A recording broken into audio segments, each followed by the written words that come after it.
Do we have anybody that would like to speak on an item that is not currently on the agenda? Please remember that for non-agenda items, we have 3-minute limit, and we have 3 set times coming at 4:35. It'll be the first time you enforced the 3-minute limit, but I'll try.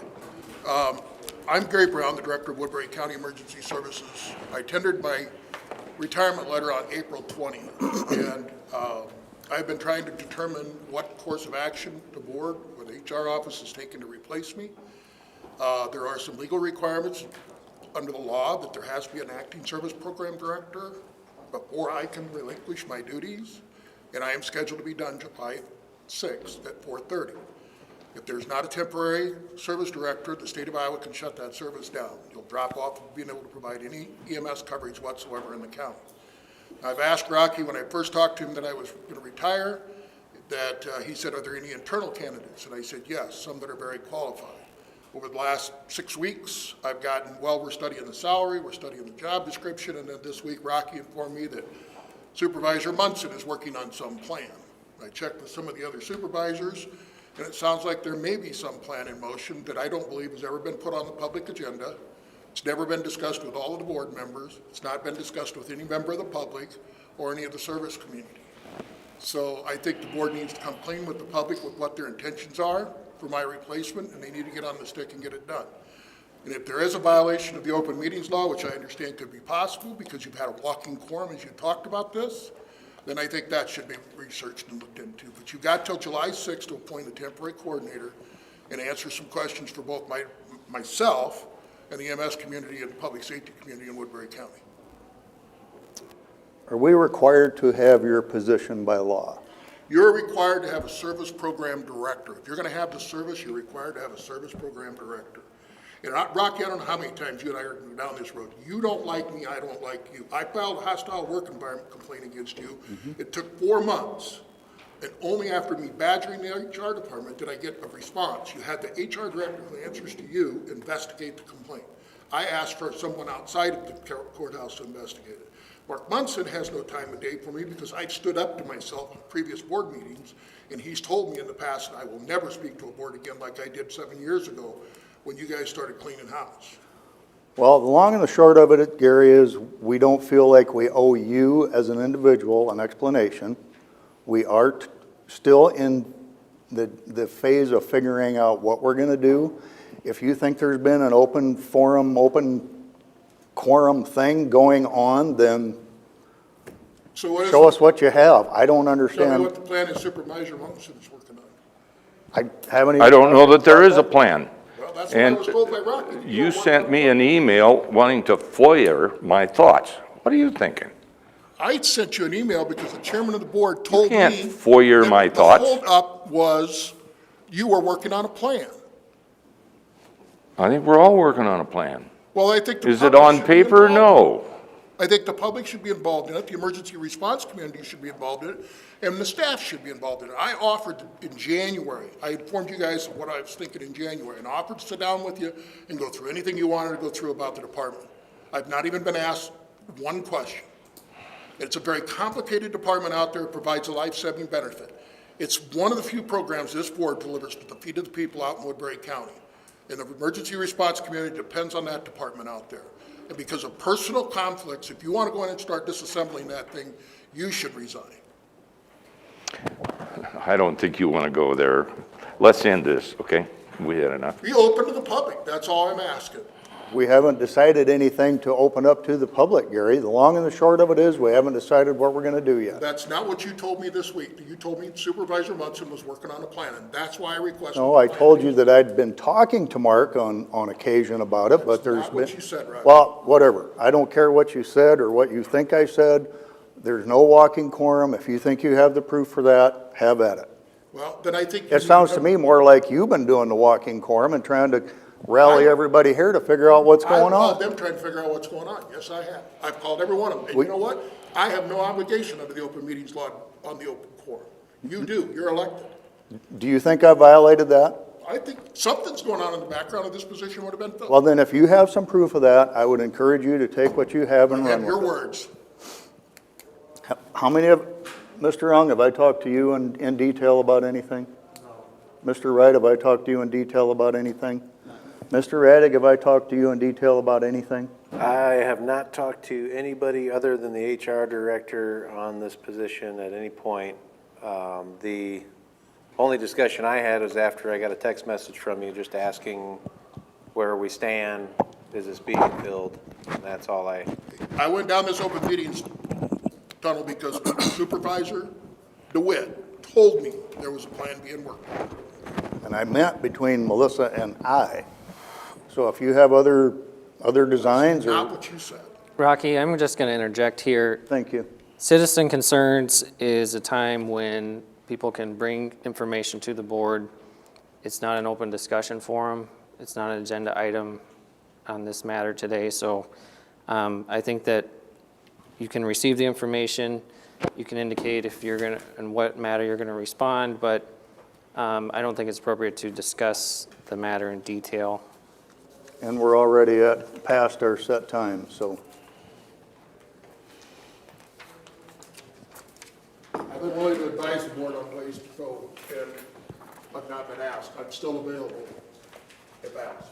Thank you very much. Is there anybody else who would like to speak for an item that is not on the agenda? Item 2, approval of the agenda. I will move that. I'll move, second. Motion by DeWitt, second by Raddick. All those in favor say aye. Aye. Opposed say nay. Passes 5-0. Can I skip the consent agenda and go on to the, thank you. Moving on to 4:35, Board Administration set time, public hearing on the authorization of a loan agreement and the issuance of notes to evidence the obligation of the county thereunder. Dennis, do you have anything on that? No, we actually got 3 separate hearings. They're all deal with our CIP projects this fiscal year. And you just have a hearing for each one if there's pros and cons against it. Yes or no, any filed ones, Pat, possibly the secretary. I don't think he's received any. This is just standard procedure here. And you have the first one, which covers our HVAC system here in the courthouse. So you gotta go one by one here, because there's 3 different issues, all in one loan note, with Security Bank at 0.84% interest. So Where? if there's nobody, you close it and approve the resolution. Is the hearing open? The hearing is open now, Pat? Yes. Hearing no public comment, I move to close the public hearing. Second. Second. Motion by DeWitt, second by Raddick. All those in favor say aye. Aye. Opposed say nay. Moving on to approving the resolution. I'd move to approve the resolution for, is it 630,111? No, it's the one, you're doing the first one, right? Oh, okay, $1,094,445. I will second the motion by Monson. Any further discussion? All those in favor say aye. Aye.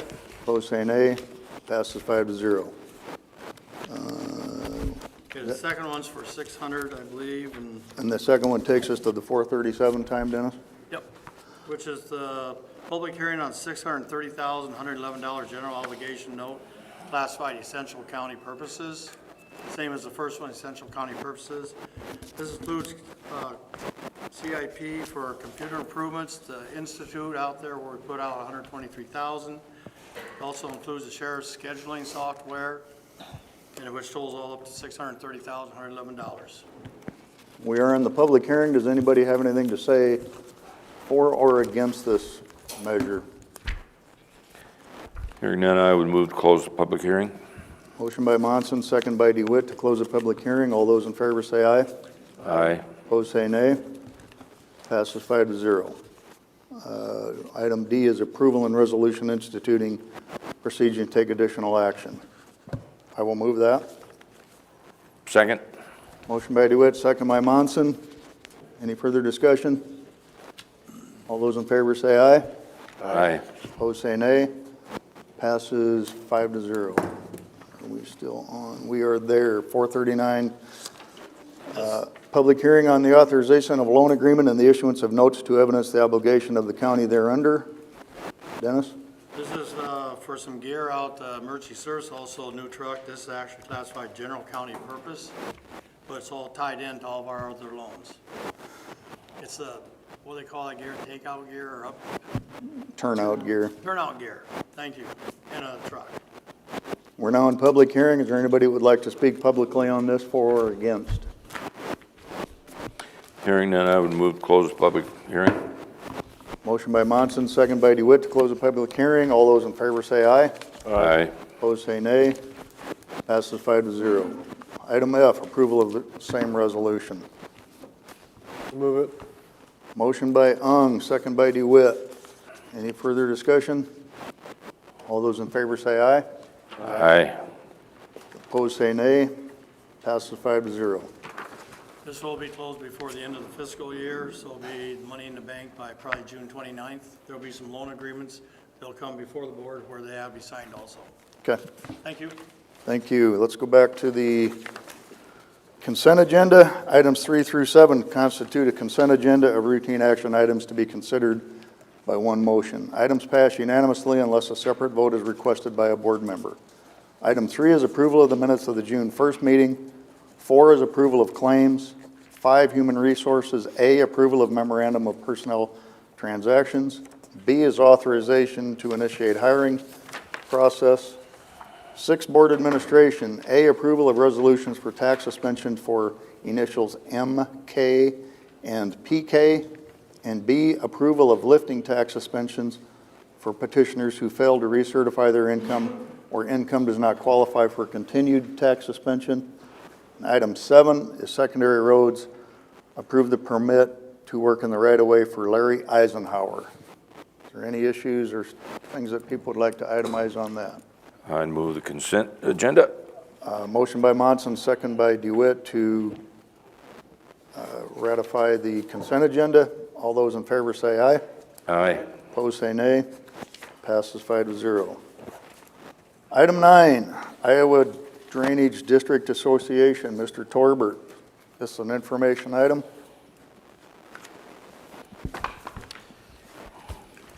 Good afternoon, Supervisors. Good to see you all. Good to be on your agenda. You've got a full house today, so I'll abbreviate my report a little bit. I want to talk about a couple of things that happened in the legislature this year on drainage, one of which we're very pleased about, which we think will have the impact of saving members of drainage districts quite a bit of money. Senate Bill 353 was IDDA's #1 legislative priority this year. We did get it passed. It has been signed by the governor. 3 things that bill does. The first thing was an item that came to us through our drainage clerks organization, who pointed out the current law says that when you do a classification or reclassification, the entire assessment schedule has to be published. In some cases, this is many pages long, and the publication of that can be thousands of dollars. We have one county that reported that publication costs were in excess of $10,000 on publishing that assessment schedule. And those costs, of course, get passed back to the landowners. And the drainage clerks were saying, this information is already made available to the landowners, so essentially what you're doing is having them pay for information they've already received. So the first thing that bill does is do away with that requirement. So as long as the assessment schedule is publicly available through your drainage office, through the auditor's office, wherever drainage is housed here, you meet the law. The second thing is relates to drainage repairs and when you need to have an engineer involved in drainage repair. Current law says that if the repair exceeds $50,000, you have to have an engineer get involved and give an opinion on the repair. I had a lot of counties point out to me that $50,000 in this day and age goes by very, very quickly. And I also had supervisors point out that when you are doing what is essentially a routine repair and you are forced to bring an engineer into the process, the cost of that repair often goes up by as much as 50%. So There was desire on our part to change that threshold to give you all more flexibility. There were a number of numbers kicked around in terms of what that threshold should be. We have a thing in state law called the competitive bid threshold, which is a recognized portion of state law. It's set by a committee, so it can move up or down depending on inflation. Right now, the horizontal competitive bid threshold is $139,000. So that was the number that was decided upon. So with the change in the law effective July 1st, the new threshold will be that $139,000 number. Certainly, you can still get an engineer's report below that number if you wish to do so. It only changes, when you're required to have that engineer's report. So again, we think this will be something that will save landowners money. The third thing is an idea that came to us through one of our friendly state senators who is an ag landowner and involved in drainage, has drainage districts in her county, very actively supports IDDA legislation. She wanted to see a provision added to state law which allows for informal notice of drainage activity. We have a lot of provisions on formal notice. We don't have anything on informal notice, and essentially like an email notice. And her concern was, she said, in my county, I have a lot of snowbirds that head south for the winter. They, leave Iowa December 1st or not back till April 1st. They may not be getting their mail during that period of time, and if they get a drainage notice, they're not going to be aware of it. On the other hand, if they've requested an email and they get an email, it allows them to keep up with what's going on. So that was the third thing that was done, and those were all combined into one bill. We got the bill passed the House 97-0. We got the bill passed the Senate with 2 no votes, one of which was my senator, who I'm going to have a discussion with. And then we did get a sign by the governor, so the bill will become law July 1st. So we're happy about that. That was our big priority heading into the session. Part of what we do in the legislature is we try to get things that benefit drainage passed. We also try to stop things that we perceive as being detrimental to drainage. And we had a bill filed late this year by a state senator who wanted to, well, it wasn't clear exactly what he wanted to do. It added about 9 pages of requirements to drainage law in terms of what you all would have to do as trustees when you were contemplating a repair or an improvement. And these would all be new sections that don't currently exist. And I sat down and read through the bill about 4 times, and I couldn't for the life of me understand exactly what was being proposed and what was being asked of you all as trustees. So we registered in on the bill as opposed. They did have a hearing on the bill. We did testify in the hearing. There was not a vote taken on the bill. That did not move out of subcommittee, so it did not see any action this session. We're in the middle of the legislative session, so it is still technically alive, but we'll be back next year if there seems to be some momentum building behind it. So all in all, we're very pleased with the session, and I'd be happy to respond to any questions or comments. I appreciate you doing what you're doing. Most citizens have no idea about drainage districts. Until they get an assessment notice. That and there's not something that somebody that lives in the city really cares about. Yeah. They're big deals. I'm involved with like the Missouri River stuff and the rivers, and all of those drainage districts play a part in that. They all drain in. How long have you been doing this? I had 20 years with the association last month. You've been around forever. Well, long time. No, I I like my appreciate job. I appreciate what you do. It's interesting. I had a call from an attorney a couple of weeks ago who had a call from one of her clients, and somebody had persuaded him that it would be a good investment to buy farmland in Iowa. He lives in Florida. And he said, okay, so we bought farmland in Calhoun County. And about a month after he closed the sale, he gets this assessment notice for multiple thousands of dollars on a drainage issue, and he had no idea what was involved. And he called his attorney, attorney called me, and I sort of walked her through the process. And it can be a big deal, and it can be a rude awakening, yes. And they're not easy to resolve. Yes. They don't necessarily agree ever. We have one that, years old, where the drainage coming out of the hills were never assessed. Okay. So they wanted to go back and assess them. Ooh, Oh, yeah. I don't even know how that ended. I don't know if I want to. A lot of that happens, yeah. Thank you, John. Thank you. Thank you. Appreciate it. All right, item 10, Board of Supervisors, approval of 2080 agreement for Rolling Hills Community Services Region. This is the final admittance of Pocahontas and Humboldt County. Pretty straightforward. It's just the last section to admit 2 counties into our current region for as long as that lasts. Who knows, with the legislature digging back into mental health. So I would move to approve the 2080 agreement with Rolling Hills Community Service Region. I'll second that. Probably one of the best agreements we could sign today. motion by Monson, second by Radig. Any further comment?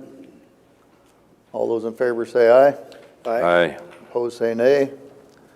Passes 5-0, and I will pass this around since we have approved it. Item 11, Supervisor Mark Monson and Budget Finance Director, approval of Woodbury County nonprofit funding request from Lamb Arts Limited.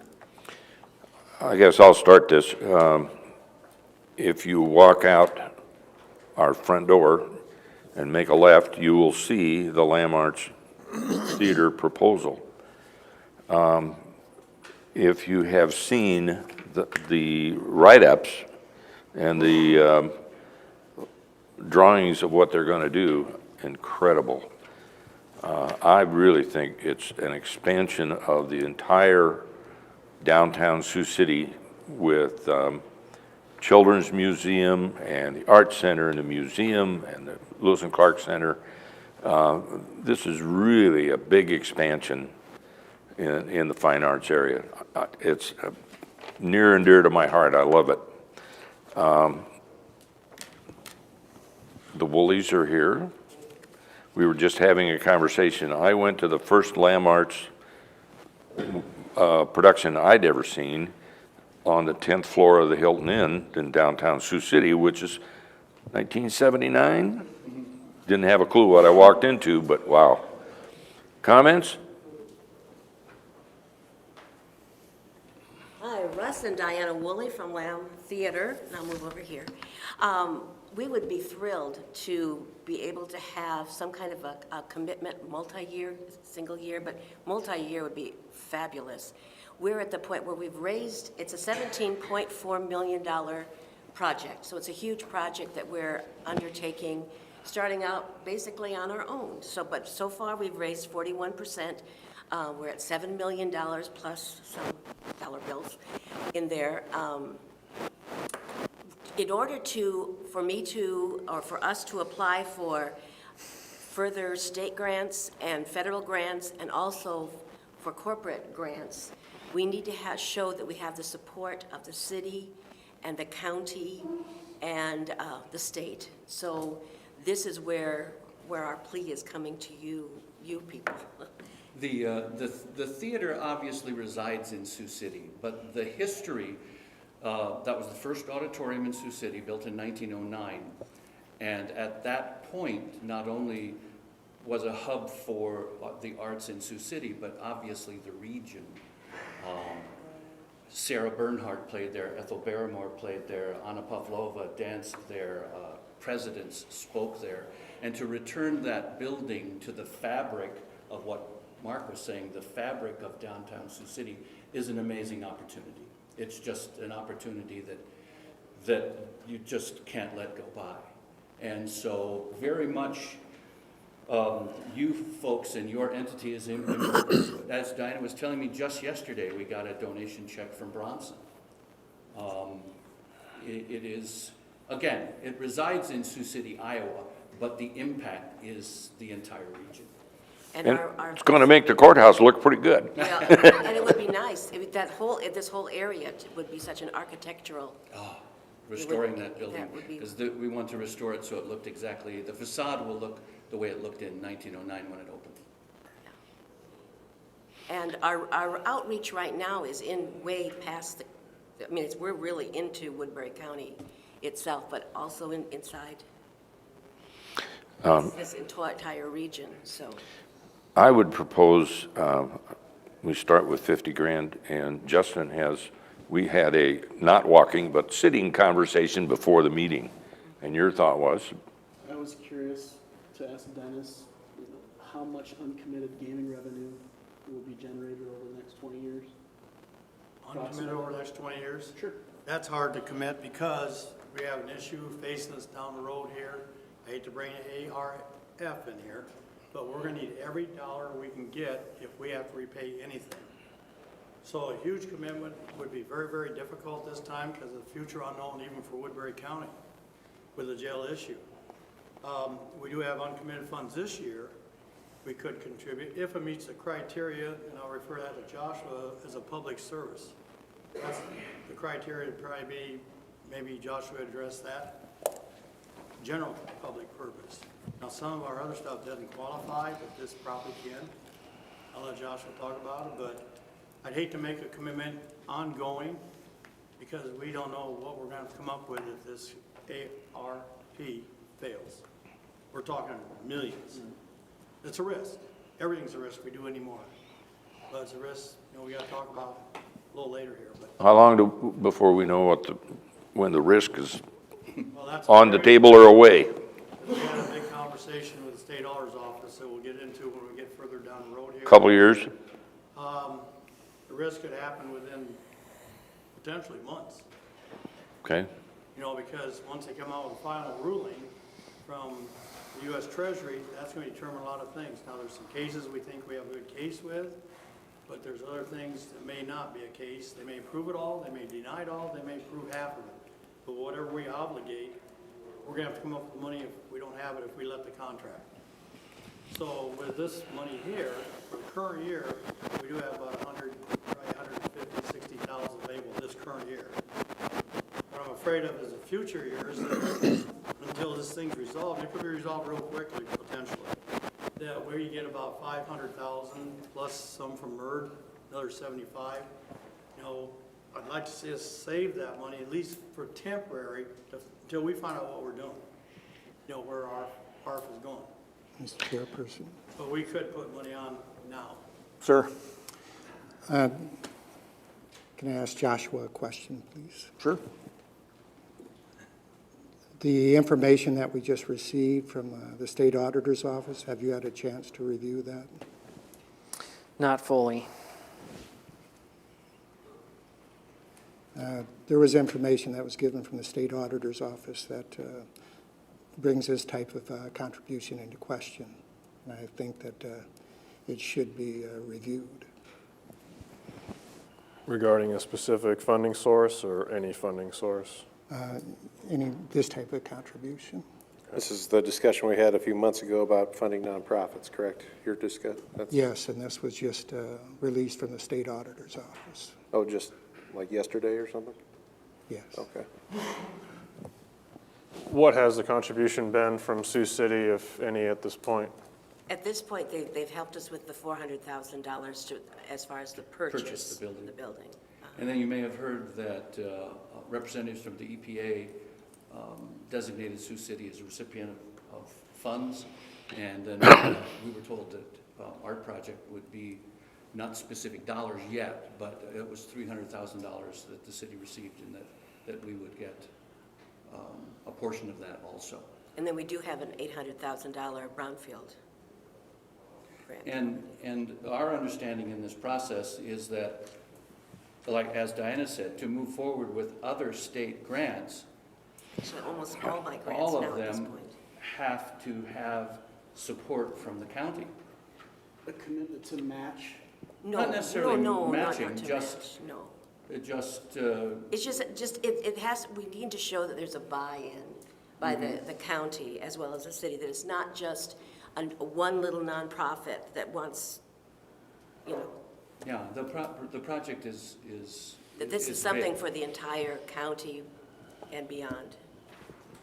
So I'll say my piece on this, and normally I'd be all in favor of maybe doing something today, but right now with the, The questions? yeah, and of course not knowing where we're sitting on a very major project, I'm not willing to commit anything at this point. Now, And you know what, There I are- would not be comfortable with you guys committing at this point. I would feel better if you had a chance to review what all the things are that are going on, and then to get back, so that I feel that, because we want to be a plus. We don't want you to look across the street and go, oh, those darn people.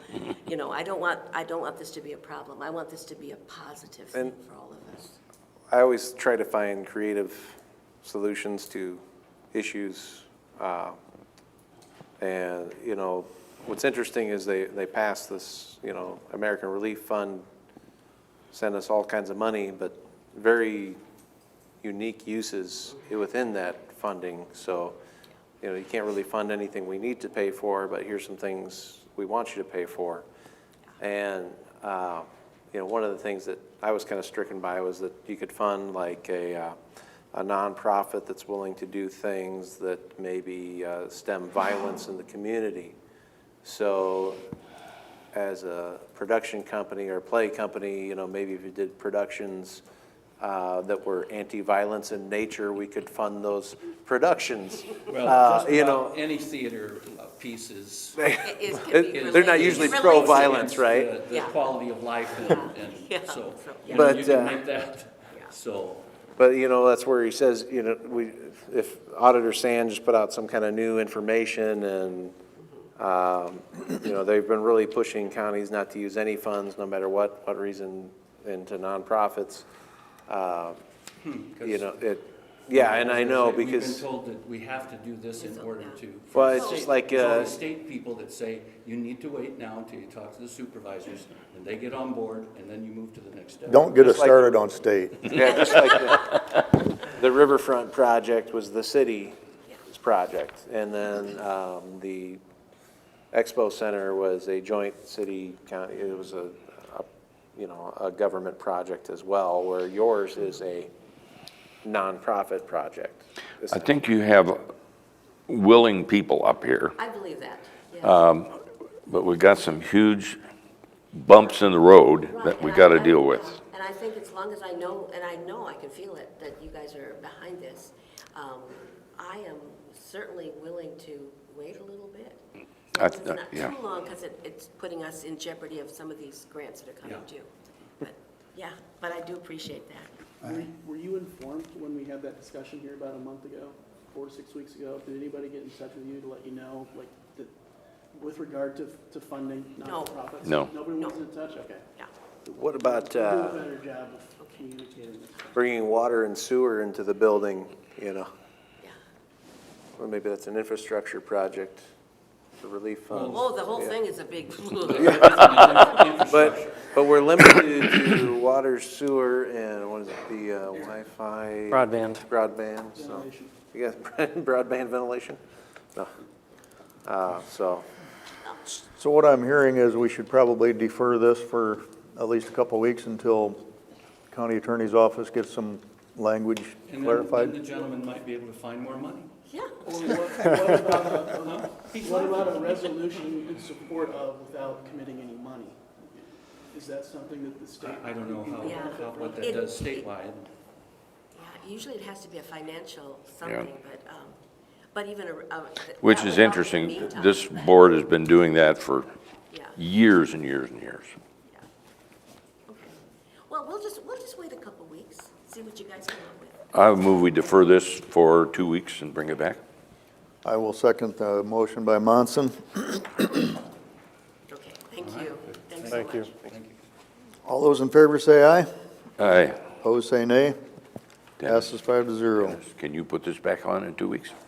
Thank you. Item 12, secondary roads, approved plans for project number parent 0102.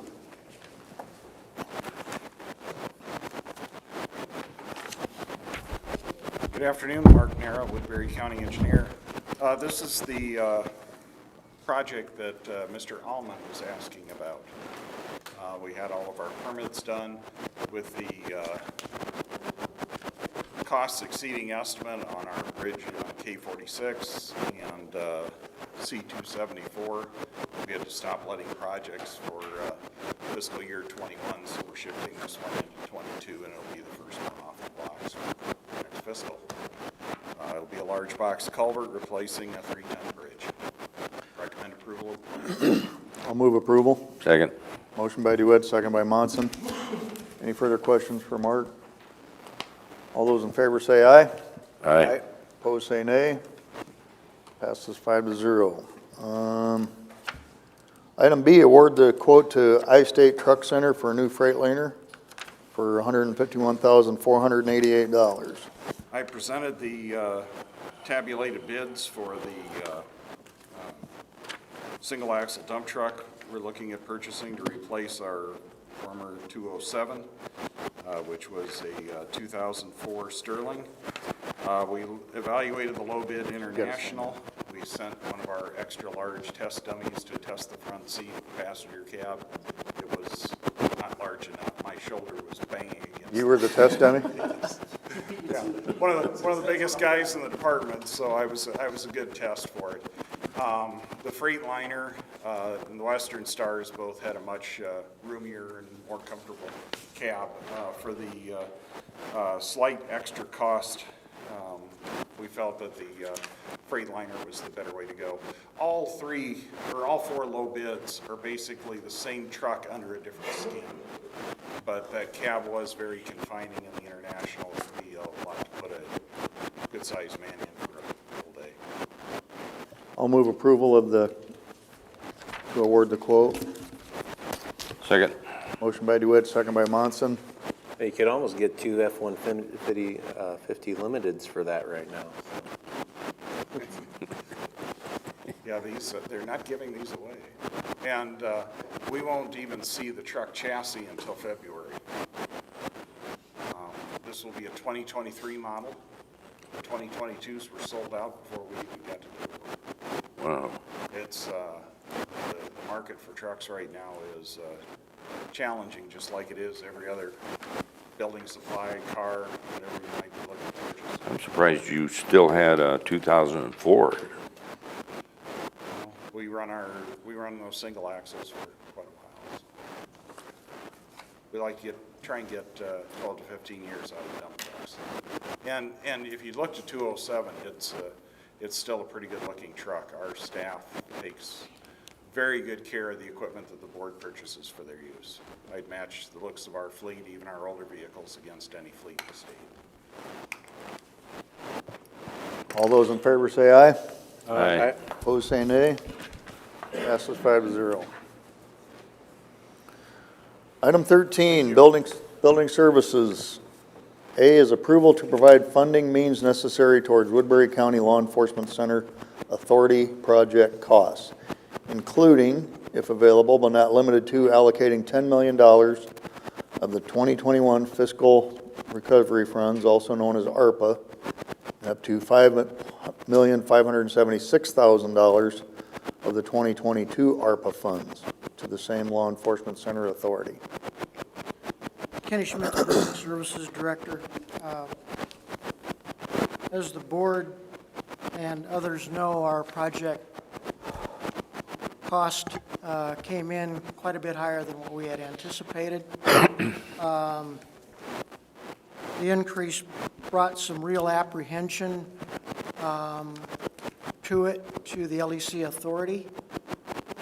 Obviously, they were prepared to spend funds up to the dollar limit provided by the bonds, but beyond that, brought them great concern on how those additional costs might be covered.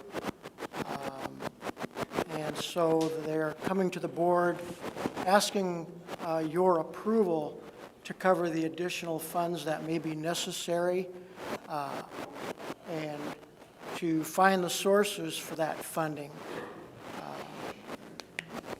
And that would allow them to basically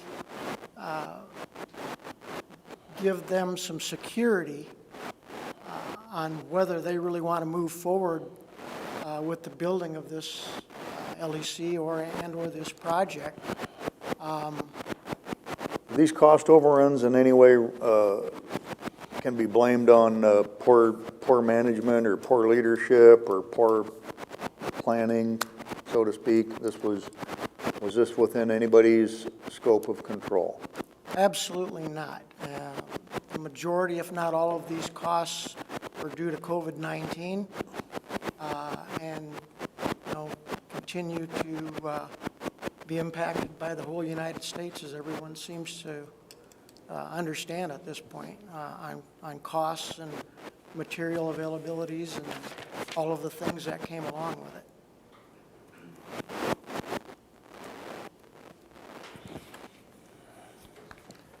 Well, we're sitting at a crossroads, actually, and obviously I sit on this board of supervisors for Woodbury County, and I get to sit on the authority with Mr. Wick and Mr. Dan Moore from the city, and I've seen some things come through here that I was a little bit uncomfortable with, but man, this is scary. This literally scares the hell out of me. I know that we can't go backwards. I'm of the opinion that the crossroads where we are is forcing us to make a decision, and I don't know of anybody that's sitting here on the authority that's happy about it, but we can't turn back. I don't know how we could possibly turn back. I think we're facing risk. I know the county attorney's office has given us, in no uncertain terms, their I don't know, fear, their guidance, let's say, to make sure that we're doing the right thing or using the money where we think it can be spent. But again, both on the board of supervisors and sitting on the authority, I'm not willing to cut corners. I'm not willing to cut the size of the current LEC, or I'm sorry, the proposed LEC. I don't think we have a choice. I don't believe we can go backwards. And I'm willing to listen to everybody else on the board. I just think it makes sense, sorry to interrupt, I didn't know you were going to talk that second, but we should move forward with this kind of a proposal. I still think there's a lot of worst-case scenarios or other routes we can pursue, whether they be revenue bonds or an agreement with the marshals now that they're willing to make agreements again. Just a 5-year agreement would provide the revenue needed to offset the cost increase. I think we could also look at, the funding of nonprofits and seeing an agreement with a nonprofit to provide an avenue to reduce violence by jailing inmates. I just think there's a lot of different avenues. If we need to get creative enough, we can pursue them. Mr. Wright? We had commitment from the community to move forward on this project, and COVID happened. Nobody saw it coming. There was a commitment, a strong commitment prior to COVID. I think that strong commitment remains. It is. It's scary to think that there's an overage of about $20 million, approximately. It's really, really scary. But there are already costs that have been sunk into the project. There are additional costs that continue to be sunk into the facility across the street. We know that those costs are going to continue to balloon. So there's risk either way. There's risk to back out. It's almost assured. We have a professional opinion that has indicated we're going to continue to pump millions of dollars into the facility across the street because it's in bad shape. number that I was quoted today, that could run as high as $20 million over the course of the next many years. So we're looking at a $20 million shortfall from the commitment that we have to borrow versus $20 million into a facility across the street that is not going to serve the public anymore. With great apprehension, I think we need to continue to move forward. Mr. Monson? Well, it's pretty obvious to me, I've been around here a while, if we don't get this done now, it'll never happen. That box of junk across the street's gonna be there forever.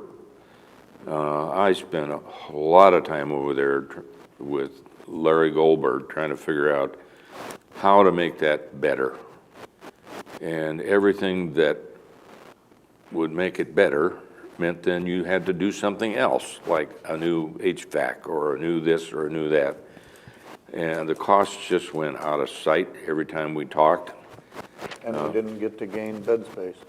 Yeah, it's just, and you got to go back to when it was built. I think supervisors made a huge mistake. They ran into the same problem, short of money, and they just cut the thing down to the bare bones. It was supposed to have been capable of adding a story to it, and if you've ever been in the sheriff's office, you know that the front end sunk. It just wasn't prepared correctly. I don't know that you go back and fix all that. The capacity is horrible. We got to move forward. And, well, I tried to buy some countertop today for mica. Went up 75%. Good grief. And so here we sit on the jail, on the LEC, and there's nothing we can do. We're going to have to probably bite the bullet and move forward. Mr. Ong? First, I'd just like to mention again that I don't know if it's got the attention it deserves, but Goldberg Group Architects and Baker Group, although being from out of town, they have offered to save local taxpayers over $1.5 million by, because of the cost increase and not taking that, offering not to take that, which says a lot to the project as a whole. So I think that needs to be mentioned. Unfortunately, Woodbury County doesn't have the type of reserves that other counties do for situations like this. We've endeavored to not tax any more than we need to, but in hindsight, if we knew this was coming, maybe we would have done it differently. But Dennis, worst case scenarios, I know you said you're working on an answer, but what is the current picture of the county's reserves? And what is the running base that is needed for operations? Well, in our general fund, which is general basic, general sub, we use both because general sub can support mental health.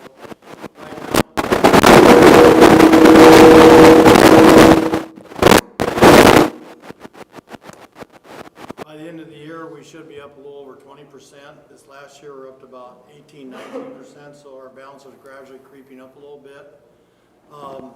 Available money, and this is taking our reserves right down in general basic, general sub down to a couple million left. We might have 5 million available to repay back. We also have the county farm that we haven't sold yet. That's a potential 2 million there, so there's 7 million. If we had to pay it all back, we got a problem because we don't have bridge reserves. We've talked about Sarpy County, down in Douglas County, face the same thing we got. I looked up their reserves. They have 45 million in their general fund, 65% reserves. If we had those kind of reserves, we wouldn't have a problem. But we've been very conservative in keeping our taxes down and reducing them. And this gets back to just what Matthew said. If we had the foresight to know this, we would have built up our reserves to where it would be 25, 30%. A lot of counties are 40, 50, 60, 80%. We aren't that fortunate. That's tough to do because those are tax dollars each and every year that aren't being put to use. Right. So it's frustrating to have these ARPA funds, and basically, we have this need directly related to COVID, and from the sounds of some of these interim final rules, it's like we could build a bird bath, you know. So in the scope of what we need it for, the chief function of county government, public safety and infrastructure, it's frustrating. I know there's different ways to parse out the expenses to submit them for approval, especially in mental health and potentially infrastructure, although it's not looking good for new construction in that regard. But I would hope that a certain dollar amount could be offset, that these funds could be used for something the county already budgets for, and that amount could be obligated to this purpose. But $5 million is not the increase due to COVID, unfortunately. No. And we did have a conference call today with the state auditor's office in regards to ARF money. And Shane or Josh were both sat in, Kevin from GGA. We sat on that, and the best defensible case the state auditor's office thought we had was a ventilation system, which is the HVAC. We explained it all. And also possibly part of the mental health or all the mental health. Now, they could be all approved, they could be partially approved, they may not be approved at all. But with interim rules right now, those are subject to change. As they get more requests from other counties and cities from all over the United States, they may, be forced somewhat to get lenient on some of this, because it's really broad right now. There's a lot of gray areas. And I think, correct me if I'm wrong, the state auditor's office decided those two, the water, sewer, the broadband, probably wouldn't qualify at all. And I kind of agree with that. So our best hope is the ventilation, HVAC, which is a big bulk of, it's millions of dollars. And then the mental health part of it, 40% of our people in jail, by studies, have mental problems and need help. Now, if this is COVID related or not, maybe, maybe not. But they felt that was the best cases we had, especially ventilation and potentially mental health. And Joshua or Shane can chime in on this. That's our best defense, and yes, it's a risk. What else we got? What can we do? We're lucky we sold the bonds as taxable bonds, because there's no time limit how to spend that. We could go 5 years from now and keep it in the bank and have it 5 years from now. The second set of bonds we talked about, tax exempt. Well, if the interest rate isn't too bad, it changed maybe 0.25% or whatever, we should probably go taxable bonds. That way it gives us the latitude of having quite a few million in the bank. Depends where we go. But the key is COVID money and possibly a program the sheriff's office is working on with cats. That really help us out there, but that's still to be negotiated between the sheriff and the federal people. I don't know if Chad would want to address that at all right now or not, but do you have anything to add, Shane, to this, or Joshua? Just in regards to the call, basically, the state auditor doesn't really know anything more than we know. They're reading the same rules that we are. And ultimately, it's a risk as to whether the Treasury in its final rule will make some changes to the current interim rule, or if they'll stick close to what it currently is. In the end, it's going to come down to the county would have to justify the use of the funds and how they, and make our arguments of how we feel that it would fit under the guidelines that are there. The state auditor did, or auditor's office did on the call reference or make a recommendation that if it's possible, when allocating these funds, make it contingent upon further guidance from the Treasury prior to when they're expended, because it's better to, if we can know ahead of time before they're expended and not expend them, we're not in the scenario where we have to pay them back. And the advantage to that is if you pay them back, then you basically forego the opportunity to use those funds elsewhere. But if you hold it back from a purpose that you know isn't going to be approved, and then you can find a different project or somewhere else to allocate them. So those were the key points that I got from the call that we were on. They also, the state auditor's office is gonna send us a email address to the US Treasury and also a name and a phone number so we can call. And if that comes about, I'd have Joshua and Shane there also, and maybe Kevin or a board member, whoever, to have a conference call with them and see if we can get some more definite guidelines. But there's no promises on anything, because we're dealing with the US Treasury. So is that probably going to be the method, or might be the method, Joshua, as far as getting pre-approval before spending funds? I think that will be the method if you ask me.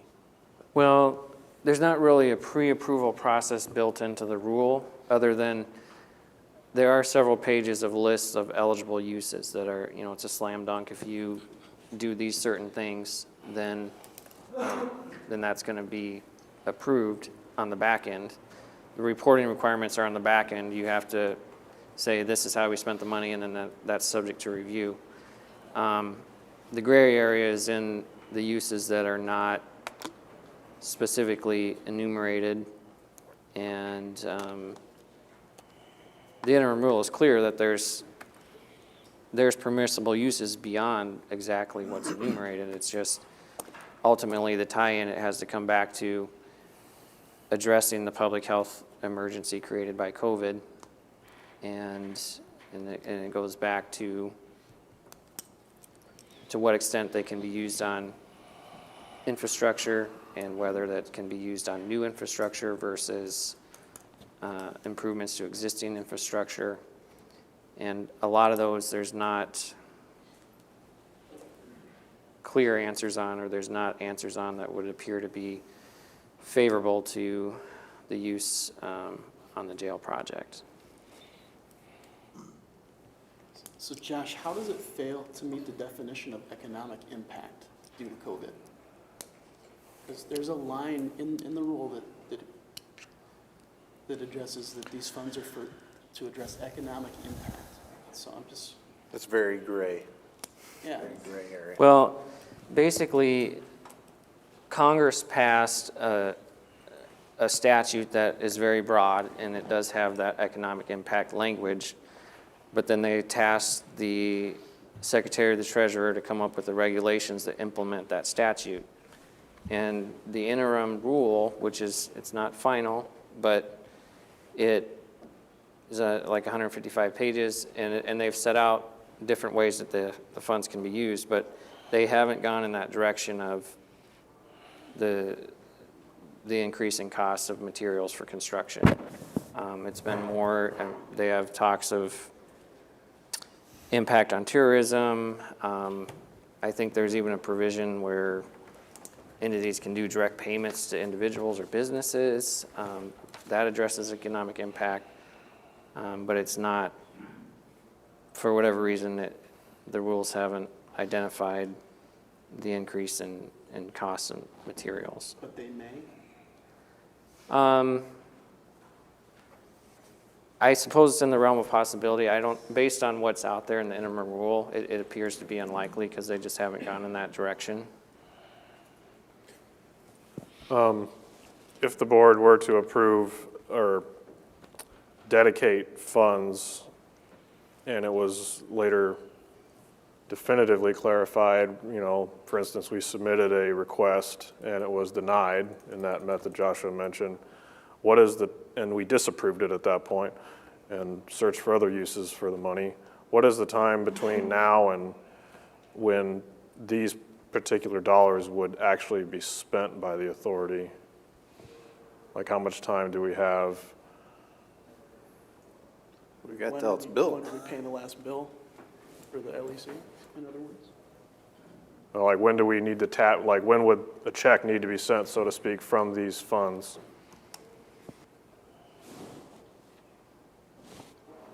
When everybody gets paid. And it does affect our bond, our bond counsel has already advised us somewhat, there could be a negative impact somewhat on selling the next set of bonds because there's no guarantee that the money is gonna be there 100% But guaranteed. you can guarantee it with revenue bonds. Because Where's the revenue coming from? the revenue would come from the U.S. Marshals. You gotta remember, all the jail prisoner federal money has to go to debt retirement first before we spend one dime for extra costs. 80% of the federal money goes to debt That's, service. that's part of the debt 20% service. goes to maintenance. So there, unless you get over 3.5 million in federal revenue, there is no extra money. 'Cause No, but we've that- already that- dedicated that money, That would be debt service. but that's reducing. That's the part of your debt. 80%, yeah. The Correct. revenue bonds are part of the debt. But that incurred doesn't by the help us in project. our situation though. It does, though, How? because you could pay off What's that, helping the taxpayer doesn't pay it, the federal marshals are paying. right. That doesn't generate more revenue. But you can bond the additional 13 million as a worst-case scenario. I don't think you can. I think that's gonna take another vote of the It people. would not, because it's an abated revenue bond. You can abate bonds. The city does it all the time with red flex dollars and everything else. So it's no different. I don't think the, Redflex, they can dedicate that wherever they want. We've already dedicated the first 3.5 million to debt retirement. Right. And that would retire some of that debt as well. That's what I'm saying. You have a guaranteed revenue source now at this point if we sign a contract with them, which now they can, which they couldn't do 2 years ago. 50.3 million, not 65 million. You got a No, you $50 don't. million gap. I don't want to rely on something that the feds might do when we haven't started digging a hole. I mean, you know. But you can get that agreement now. They said they were willing to do those agreements Well- where they couldn't do them 2 years ago. If we could have done it 2 years ago, we would have built this without a referendum. We'd be done building it, you know, probably 20 million less. It'd be done. Well, I don't think, and all due respect, I don't think that your argument is helping with the vote. I mean, I'm not here We're or there, just- I'm not We're saying. just making a commitment right now on Right, this item that says we will find the money. Yes. It and says that's- if available but not limited to, we will find the money. And I'm just trying to say, I think we might be getting in the weeds a little bit deeper than I want to. Right. And I personally, I think we need to kind of, But you can use abated bonds, revenue bonds, as a county. The city does it all the time. When they build a parking ramp, that parking ramp was how many $1 million? It was well over their bond threshold. But they did it with abated parking revenue as the funding source. When they built the fire station on Hamilton, that was done with abated revenue from red flex sources. So they weren't even using direct revenue sources to build their projects, but they used a revenue fund source to do so. And we could do that as a worst-case scenario. well, Fire station doesn't generate any funds. Yeah, but red flex did. The red light cameras paid for that. Oh, well, again, I think that we've got a public safety issue staring at us right now. yeah. Sure. And I don't think we can look sideways at that. Well, I'm just saying, we got 2 years, you know, well, what, 18 months if it gets built? Well, By the time between, it's done, we got 18 months to figure out, you know, I- 13 million through value engineering. how much? 13 million. Through value engineering? But you say you're at 15 and you think you could, Well, okay, but anyway, we're sitting here looking at public safety, we're sitting here looking at the state changing directions on mental health. This would be an occasion where I would be in favor of selling the farm. I think we're doing our level best to build some safeguards into this thing. I like to gamble once in a while, but I work, I think, hard for my money, and I don't like to gamble recklessly, but I think in this particular case, we don't have much choice. well, what's the guarantee if that place is non-functional? You know, the guarantee is we're transporting people. You don't have jailers across the street, you know, and then you're gonna have to make improvements to that building, and good luck passing the bond referendums on those. I think that's just what he said. Yeah, you're We- agreeing. we Well, that's got- what I'm just saying. We got to get this done. Is it a Yeah, gamble or is it not a gamble? Well, we're gambling by sitting there letting that That's the bigger gamble.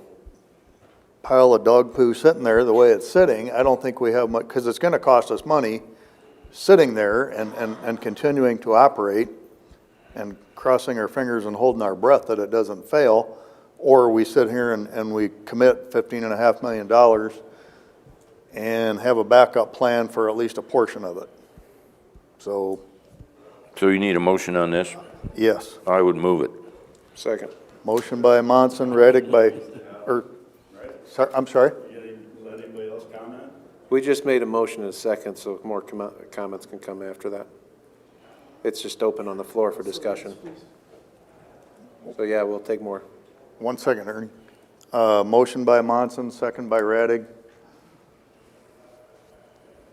Ernie, did you have something you wanted to say?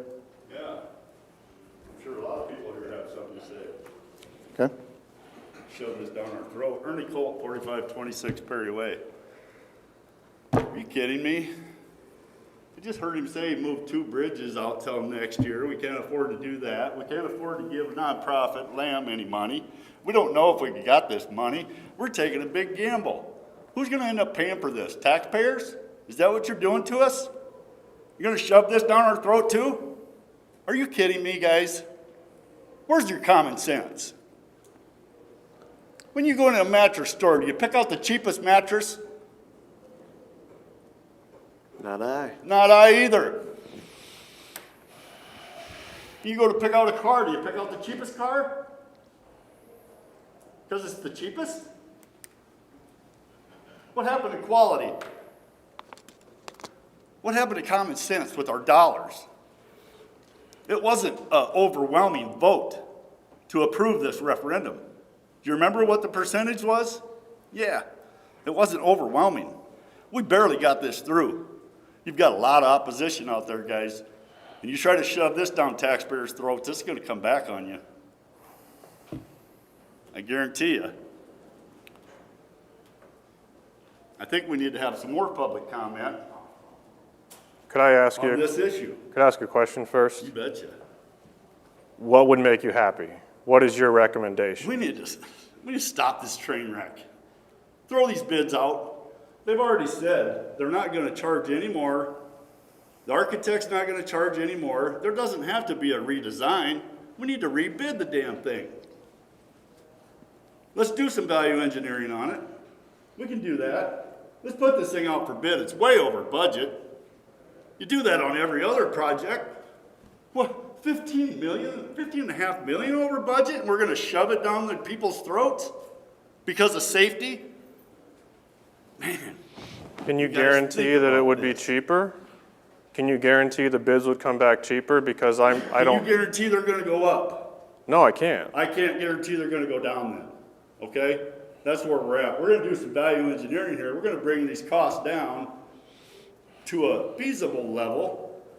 There's $15.5 million of COVID dollars designated for Woodbury County that we could use in other places. There's a lot of other needs out in Woodbury County, but are we going to take that money and send it where? Are we going to give it out of state? We're going to give it to our area? How about we give it back to our taxpayers, the ones that made it in the first place? Let's reinvest into our community. That's what really ticks me off. You guys aren't even considering this. You don't know if you're going to get the money. You don't know if it's approved. You don't know where you're going to get it to pay back. Come on. I know we need a jail. We need a jail bad.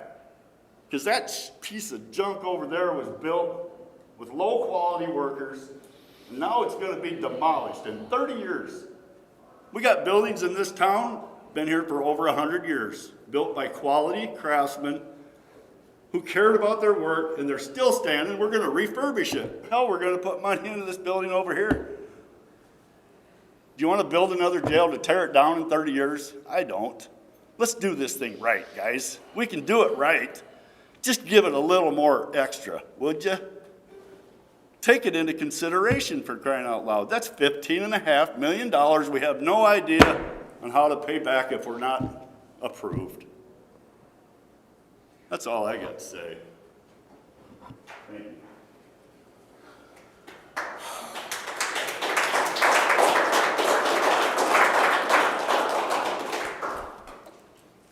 Shane Albrook, Baker Group, 600 Maverick Lane, Madrid, Iowa. Mr. Chairman, I would like to ask if you would receive this form. This form is the substance suppliers list Okay. for all the people that Hausman is proposing to use Okay, at the thing. This is presented as public information to the authority already, sir, and I just wanted to present it to the board as well. I'll move to receive these, this further information from Mr. Albrecht for, Would you like one, Josh? Pat, would you like? appears to be percentages of local contractors. I did not yet. Second. Motion by DeWitt, second by Ung, to receive this information. All those in favor say. You have a motion that's already on the floor. Oh, that's right. Uh-oh. Well, you can move a different motion and vote on that and come back to it. Move to defer the motion On the topic. on, Second. Now you want to vote? All those in favor say aye. Aye. Opposed say nay. Passes 5-0.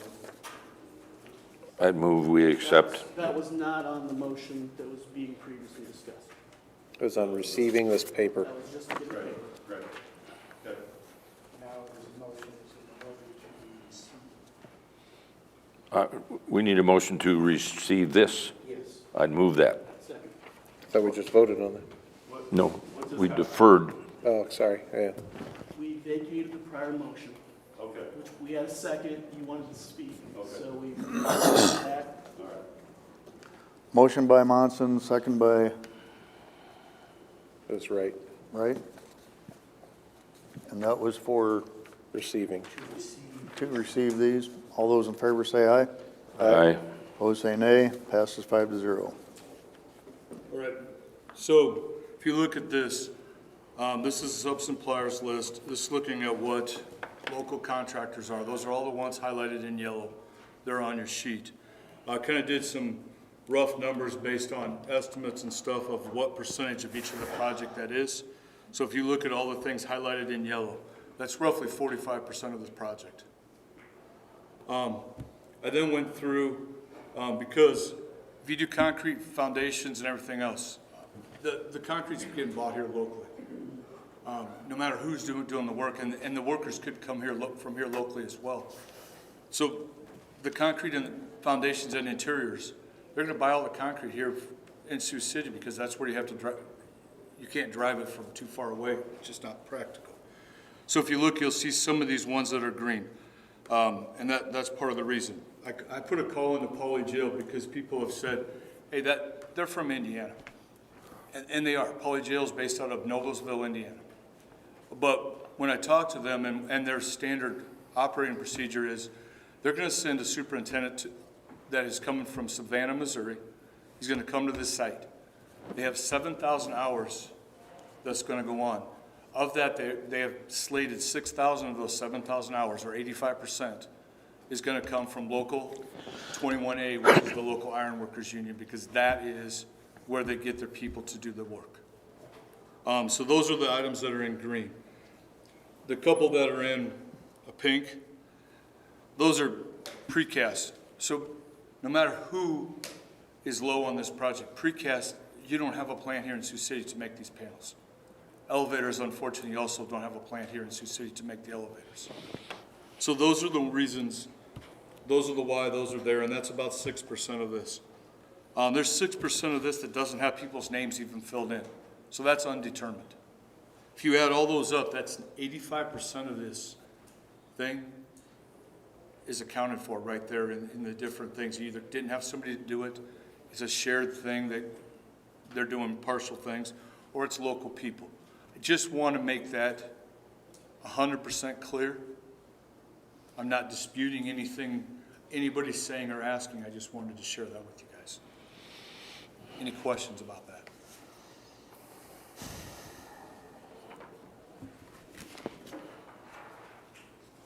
So Shane, what you're saying is that there were certain aspects of this project, there was no local option to move forward with them. On some of the items, that is, Some of the that is, investment that had to take place, there was no local option. that is correct. But on those for which there's a local option, we're gonna try to find every possible means by which to make local labor the source of the work that gets done on this project. To the best that's allowed by Iowa law. And that's the key here. I mean, on the project, you've got to take, unfortunately, you have to take the lowest responsive bidder. That is, Iowa is one of 2 states that don't allow some CMR or some other form of delivery. On a public project, you are tasked with the problem that you have to take the lowest responsible bidder. And that's what the Iowa Code section, I think it's 26, Joshua, if I messed that up, but. 26. And you're speaking there to the decision between Klinger and Hausman. Yes. Regardless of that decision, local labor is going to be the primary workforce to get this job done, correct? Local labor is on this right now, I can say, without a shadow of a doubt, is 45%, okay? That's companies that are here based locally in Sioux City. They're gonna reach out and try to hire other people here locally too. I can't put a quantification or a number to that. Less than half, then? With more contracts still outstanding. Yeah. And 45% is. I think 100% is what Woodbury County wants, right? Don't we want 100% of this? Yeah. Are you from Woodbury County? No, sir. Okay, then you have a whole lot of input. You know, you can't shove this down our throats. We're Woodbury County residents. We're the taxpayers here. We're the ones that get to say. You can spin this all you want and make it look as good as you want. But when it comes to good quality union labor work, they're not on this project. I've got some dirty subs on here, and we don't even know what our GC is capable of yet because we haven't done the quality assurance questionnaire. But yet we're going to give them $15.5 million to move forward. You can spin it however you want, guys. Local labor is not being used, okay? That's what happened across the street. That's what we used across the street, and that's why we're tearing it down. My name's Gene Boykin. I'm from this community, born and raised here. I don't know anything about contracting or doing any of that work. I'm a real estate investor. And I flip houses, buy them, sell them, make affordable housing for the community, for people to live in. So I understand that you can run into problems, you know, with the project. But a $50 million project to be 31.8% over budget, it just is baffling to me that we're even considering using COVID relief funds for this. COVID relief, the moratorium on foreclosures is about to end. So I don't know if you guys are aware or not that people are going to be losing their homes. They've already lost jobs. There is way better money, way better things that you could spend this money on. Now, if it has to be spent, I would much rather it be spent locally with the people that live in this community. I mean, for him to come up here, and this is no offense, but to come up here with the list and pass it out, and you guys didn't even barely question him. For $50 million? If I spend $100,000 on a project, and I go to my partners and say I need another $30,000 because I didn't account for this, materials went up for that, they'll probably ask me to leave the room and never do business with me again. So this is just a metaphor, I guess, or analogy of what's going on right now. And you guys want to spend the COVID relief money on this. So they came in with the lowest bid, and I'll bid cleaner. But it's pretty much what it seemed to me anyway, is you guys are so deep that they can now come in here and twist your arm for another $15.9 million. Now, this is just my perception. This is just my perception. Because $15.9 million more than the original $50 million, which we're being taxed for, and then the assessment of our properties went up along with that. So the tax money went up too. It is just confusing to me that it's being considered. And I'm not upset. I'm hurt. Because we trust you guys. You guys make these choices. I don't want to be here. I've got something I got to do. But I have to be here. Because if not, it's only gonna be me and the gentleman in blue speaking for us. Are you saying that we've been taking advantage of, arms twisted by both Hausman and Klinger? Well, I wasn't in the back rooms or over the phone discussions, so that is just my perception from the outside looking in. Okay. I would say if I was in your shoes, my arm is being twisted, because if I voluntarily did this, I would never work with whoever that was again. They would never work with me again, ever. I mean, it's just, the logic, to me, is baffling how there's not more emotion on your end for the people that you are supervising. Because this is the Board of Supervisors of the city, of the county. So who's supervising them? If they can come in here and ask for 31.9% more of the allocated budget, and we're talking millions of dollars. I've never seen $1 million, 40 years old. I've never made $1 million in my entire life. This is real money, guys, and there's real people out there that are hurting right now. People don't have jobs. The homeless population in the city is running rampant right now. You name it. Any number of, even a Band-Aid. You don't have. Are you assuming that we can use the COVID money to solve the homeless problem? I'm assuming that you can use it for something better than building a jail that's 31.9% over budget already. But if you have to make that decision, that tough decision, it can at least, that economic development, that could be put back into the city, as opposed to 45% of a workforce, a labor workforce, that is probably making no more than $25 an hour. Because I'm gonna assume, this is just an assumption, that the highly skilled positions and the really high paid positions are not local. That's just an assumption. I have a question, Shane, Dennis. Who determined we have 15 million more needed to complete this? Did Hausman?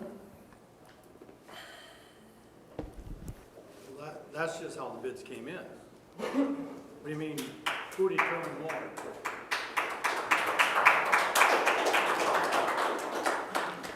Who determined that? That was the number for the low bid. Hausman was the low bid, that's their number. Okay. Klinger's was $910,000, I think, higher than that. So theirs wasn't any better than Hausman's, really, in terms of increase? Yes. So what I'm hearing is you want us to not use the lowest bid. You want us to drop that, screw them, and take the Klinger bid? Is that what I said? I said throw the bids out. Squash it. Then we're done. Rebid the damn thing. It's over budget. That's what you do on every other project. When it comes in, how much over was your bridges? 100,000? Maybe 50,000 over budget? You had to push them out because we didn't have the extra money and put them back to rebid. This is 15.5 million over budget, and we're trying to figure out how to do it. I'm not saying give it to the second bidder. By no means am I saying that. I'm saying squash the project, put it out to rebid. These are taxpayer dollars, okay? We can make some changes. Well, the other part of this, And that's the perception from the board, I know, because I'm a union guy, and I represent my members, a lot of the people in here, and I'm affiliated with W. Klinger, and that's what the perception is. Sorry, sir, could you, because it's recorded. And that seems to be the problem, Mark, because, now it's, it's state law, right? State law, low bid, lowest responsive bidder, okay? We haven't determined whether this contractor is a responsive contractor, okay? oh, I think we have. But, no, we haven't. The project has not been awarded yet, okay? And there's a 26-question quality assurance questionnaire that was passed that they haven't filled out yet, okay? So there is still a chance that we find that this contractor is not responsive. I can tell by the sub list, they're not very responsible, okay? I'll tell you right now. That's a sorry admission. So you're saying Suter's no good? You're saying Thompson Electric's no good? No, I didn't say that, Mark. You're putting words in my mouth, and I don't like that, okay? I'm not gonna pinpoint which subs on there are bad or not. That's gonna be for these guys to decide on the quality assurance questionnaire if we're gonna allow this kind of stuff on our jobs. I've got affidavits, okay? I've got recordings. I've got blank check stubs that were written, okay? We've got information on some of these subs, okay? The other problem I have is we're not the ones that decide what's going to happen. It's the authority. Correct. But you guys, they're asking for your approval of $15.5 million of COVID money. Is that right? Is that what we're talking about? Not necessarily COVID money, just 15 million. Yeah, but we don't know how we're gonna pay it back. We don't know if we're gonna, you don't know if we're gonna get approval to use the money. We're gonna use it anyways. We wanna use it, but we don't know how we're gonna pay it back. We're gonna scramble, we're gonna do whatever the hell we can to get it. That's our plan. Sound like a good plan? Excuse me, could I ask you a question? You bet, Matt. And I'm not trying to upset you, I'm just honestly curious. Okay. If Klinger was a low bid, would you still recommend or request a rebid? You know what? If Klinger was low bid, I would be looking at that sub list right now and guaranteeing, making damn sure that the quality is the same all throughout that list, okay? That's what I'd be doing. So would you be, I mean, based on the cost, if the numbers are reversed, I just want to know where you stand. We are in a position, Matt. We are in a position. We need a jail. I know that. We need a jail. It's in bad shape. I know that. With the costs the way they are, 50.3 is not enough. Okay? We are going to need to borrow some funds. We are going to need to get creative and come up with some ideas. But we need to do that first. Let's not keep throwing money at it and try to figure it out later. Let's have a plan. I was told, and I've got it, that we're going to work with Ernie Cole and the Carpenters Union to make sure we end up with a quality project, okay? We got low bid, and we forgot all about quality. We forgot all about quality, guys. I'm sorry, it's not going to be a quality jail. I mean, is that what we're going to do? So is that a yes? I mean, if it was the low bid, would you still be wanting to This is rebid? quality. Yeah, we got to rebid it, Matt, because it's over budget. It's over budget. It's way over budget. We don't know that it won't be forever.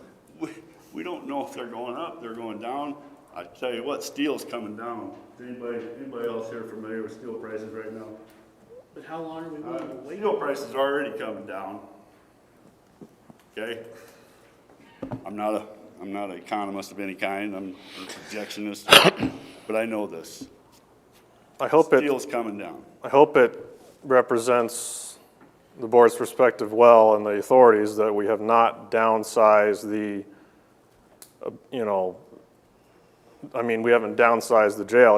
We want to establish this quality product. Absolutely. So that we don't make the same mistake again. Absolutely. And it was a huge mistake, and it was based on cost, unfortunately, and we're up against the same cost problem now. So, I mean, we haven't downsized, and if we had, then people could come at us and say, you're trying to do the same mistake again, but we're actually not trying to do that. We're trying to build the quality product, and I know there's a couple $1 million in value engineering that we've identified already. I just don't know if we can promise the taxpayers, if we're going to make this decision, that we can come up with $10 million of the same quality product and just somehow the money it just doesn't cost as much. I don't know if... Can we promise the taxpayers the vice versa, Matt? I mean, it's a risk either way, right? But we can promise if we take a route that doesn't build the jail, that more money is going to flow out of this, taxpayer money is going to flow out housing inmates elsewhere. And that's what I want to avoid the most is... And I do too. They're my dollars too. They're all of our dollars. They're all of our tax dollars. We don't want that. We want the best for our community, our people. So I'm just wondering if, I mean, is time the answer? Wait until things come down, or Yes.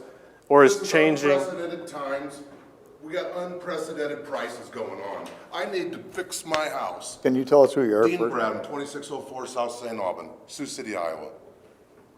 I need to fix my house, guys. I need to do some stuff to it, but I ain't gonna. I'm gonna take a wait and see attitude. I know things are gonna come down. Come on, everybody gets back to work, we get to rolling again, things are gonna come down. Can I promise you? You know what? I can't, but you can't promise anything either. But I can tell you there's been not one project that's been this high over budget that you went forward with. Nothing. You're rushing to this too fast. I don't have anybody on here from my union. I don't really care about it, but 15 million, that's a lot. Now, you just lowered the base rate that you were gonna tax properties and stuff, correct? Didn't we just 2021 do that? But we're gonna go reevaluate everything, probably go up, you know, so we might end up getting more tax dollars. I believe that thing says you can't backfill or use that money if you have a tax break. That's a tax break when you lower it, you know? I'm pretty sure that's gonna come back denied because you're backfilling tax dollars that ain't there, you know? You just gave a tax break. That's my opinion at reading that thing. I think we're gonna be stuck with 15 million. I think we need to look at taking a break. Really, are we looking at gonna spend that much money to maintain that jail for another year? Come on, guys, we can maintain it for another year. You're throwing doom and gloom on this thing. That pile, you call it, it's still functioning, and it can function for another year. Let's take a break. Let's back off. Let's breathe a little bit. Let's put this back out for rebid. Maybe 6 months. Let's give it a year, but we can do it, and we can lower this. 15 million's a lot. Let's don't rush into this. You did say we're in unprecedented times. You said it We yourself. shouldn't be rushing into this. That's what I'm saying. Well, Let's take a break. Let's breathe. I kind of wish we rushed more, so it could have been done before COVID hit, and then, as Mark, Mr. Raddick said, You it know, a would have lot been of done people already. sat on this board, we should have done it before. We should have done it right before, you know? I mean, I can't say anything, but let's slow down. Who the heck gives out an extra 15 million over the budget that we presented? You know, I mean, we know these are extraordinary prices right now, guys. We know they're gonna come down. Come on, let's don't put so much out there so fast. We can keep that jail running. This isn't an emergency that we're trying to make it to be. Let's just think about it, guys. That's all I got to say. We're going to take a 5-minute recess. Can I just say one more quick thing, guys? He came up here and he said that budget. Can I be up here, please? I'm sorry. The budget overrun was based off of 0 mistakes they made. So they're perfect, right? I mean, where's the accountability? That's all. And then Lamar's has a $45 million tax surplus, and we don't. I recognize faces that have been here for a while. Just where's the accountability, man? I take responsibility. But we can connect the percentage increase in the project to the percent increase in inputs, in materials, Oh, so that's the 31 point, it's all material? for the most part. About 7 million of it's copper. So it's all, if it's all material, I mean, none of us should even be here. If it's all material, I just find that hard to believe. But still, how do you explain the 45? Never mind. I'm not even gonna get into it because nobody's accountable. Well, I teach my kids different than that. I'll see you guys later. I have shit, or stuff to do with you. I'm sorry. There's some assumption of guilt in some of these comments that is just as unhelpful as blissful assumptions of innocence. I mean, come on. My name is Shelby Barrett, and I live at 2944 Park Avenue here in Sioux City. And you wouldn't rush into buying a car. When you buy a car, you go into the dealership, you sit down, you see the prices, and you counteroffer. You say, hey, there's a car for 20 grand, would you take 15 grand for it? And you negotiate to a middle price. You do the same thing with a house. The house is listed at 100 grand, you offer 70 or 80, they might come down to 90. If you offer this up to a rebid, you stand the chance that these contractors are gonna say, okay, maybe we can save a little bit on labor here, or we can use a slightly different material here and negotiate. If you just rush in assuming that the first bids are gonna be all it is, you don't have that chance of negotiation, which lets you cut the cost more, which if you open it to a rebid is gonna help bring your price that you actually have back to where you can have a feasible stand. We're still gonna take a 5-minute recess.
Yeah, this is Chris. I'm calling from our, we're still at the county supervisor meeting.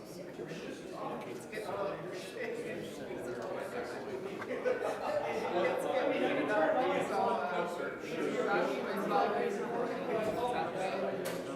they took a 5-minute. We'll call you again when you leave here, so is that okay? Okay, they're taking a 5-minute break. We'll give you a call. He says, oh my God.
Anybody else wishing to speak? Rocky, I don't really know, I need to say my name again. Dean Bradden, 2604 South St. Albans. We took a break and it felt like an awful lot of business was being conducted over here during the break. And I find that disturbing. I mean, it's like if we're gonna talk about it, everything else has been said out in the open.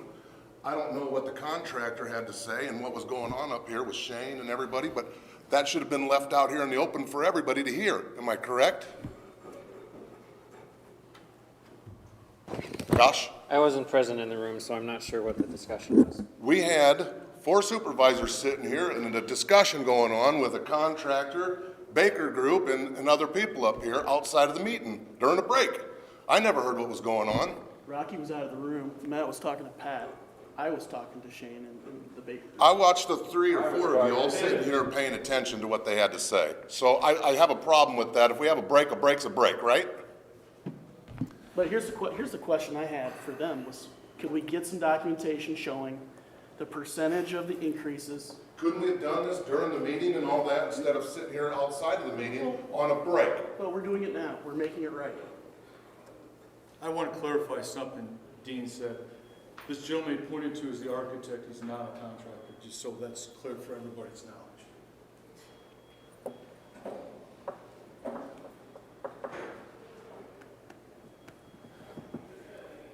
So could we have a public discussion on what I just asked you, Shane, in regards to the breakdown of the cost increases, how much of it is due to labor and how much of it is due to cost of materials? Would anyone like to discuss that?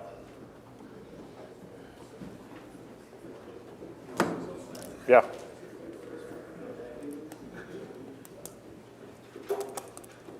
And that was going to be my first question. So again, going back to the assumption of guilt, just everybody calm down, okay? Go ahead. Right. Kevin Ross, Goldberg Group Architects. Shane Albrecht, Baker Group. And yeah, so the question the supervisor I'm going to ask was, is there a way to quantify a breakdown between material increase cost and labor increase in cost? To kind of quantify what the overage is, where the overage is coming from. Part of what we've done when we did some estimating exercises with this project was, yes, contacted a lot of distributors, manufacturers, and so forth to figure out what the cost increase was related to COVID. In some cases, it was 35%. In some cases, it went up to 50% since we'd estimated this back last October. Excuse me. In combination with that, you've also got a labor shortage, which, Ernie, you guys well know there's a labor shortage as well, too. Am I wrong? In a lot of the trades, it's tough to find good people to work. Across the country. Correct. Yeah. People are getting paychecks outside of actually working, and so there's a shortage on labor. So it's kind of twofold. And how to quantify that, I don't have a good answer for. Can we quantify the material increase cost? Yes, but what percentage of that 15 million is material versus labor? I don't know how to break that down. So to answer your question. But you're saying the increase in labor cost is somewhat related to the increase in materials cost and just due to the labor shortage in general. Along with the pandemic. As a holistic, reason for the increase. Because one thing I hope we can all agree on is we're facing an issue of cost increases in labor and materials, and they're somewhat related. Right. But if there's anything nefarious being claimed, I really want to know what the claim is, and I want to know exactly who's responsible and who's being accused, because that's what is needed, is a transparent discussion of what exactly is, if there's something outside of these environmental factors, then I want to know if we did anything wrong, if the authority did anything wrong, if Baker Group or Goldberg did anything wrong, as far as unresponsible cost increases. And I think that, I'd love to hear, the actual claim or who's being accused, because right now I'm hearing some explanations that make sense about why different costs are increasing in different areas. And if it doesn't make sense to anyone else, I just want to know that, so no one leaves this room not knowing what the other person thinks. Does that make sense to everybody? Yeah, absolutely. I know as far as the building design goes, I know we've went through an extensive team process between the county, the sheriff's department, Baker Group. Everybody's been involved in this thing, and we have beat this thing up from day one. How can we make the most efficient, most cost-effective facility for the taxpayers in Woodbury County? And credit to the sheriff's department. They didn't get everything they wanted on this thing, but what do we need to have? What do we need to have to make this right for the future? Same thing with the LEC authority, and same thing with you guys as we presented these plans to you.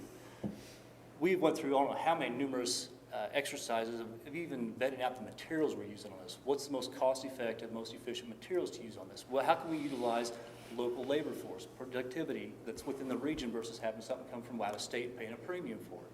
We went through a lot of exercise to make sure this is the best product for the county long-term. We spent a whole bunch of time looking at doors. Do we need all the doors that we have? Do the density of this building, because of all the things going on, it's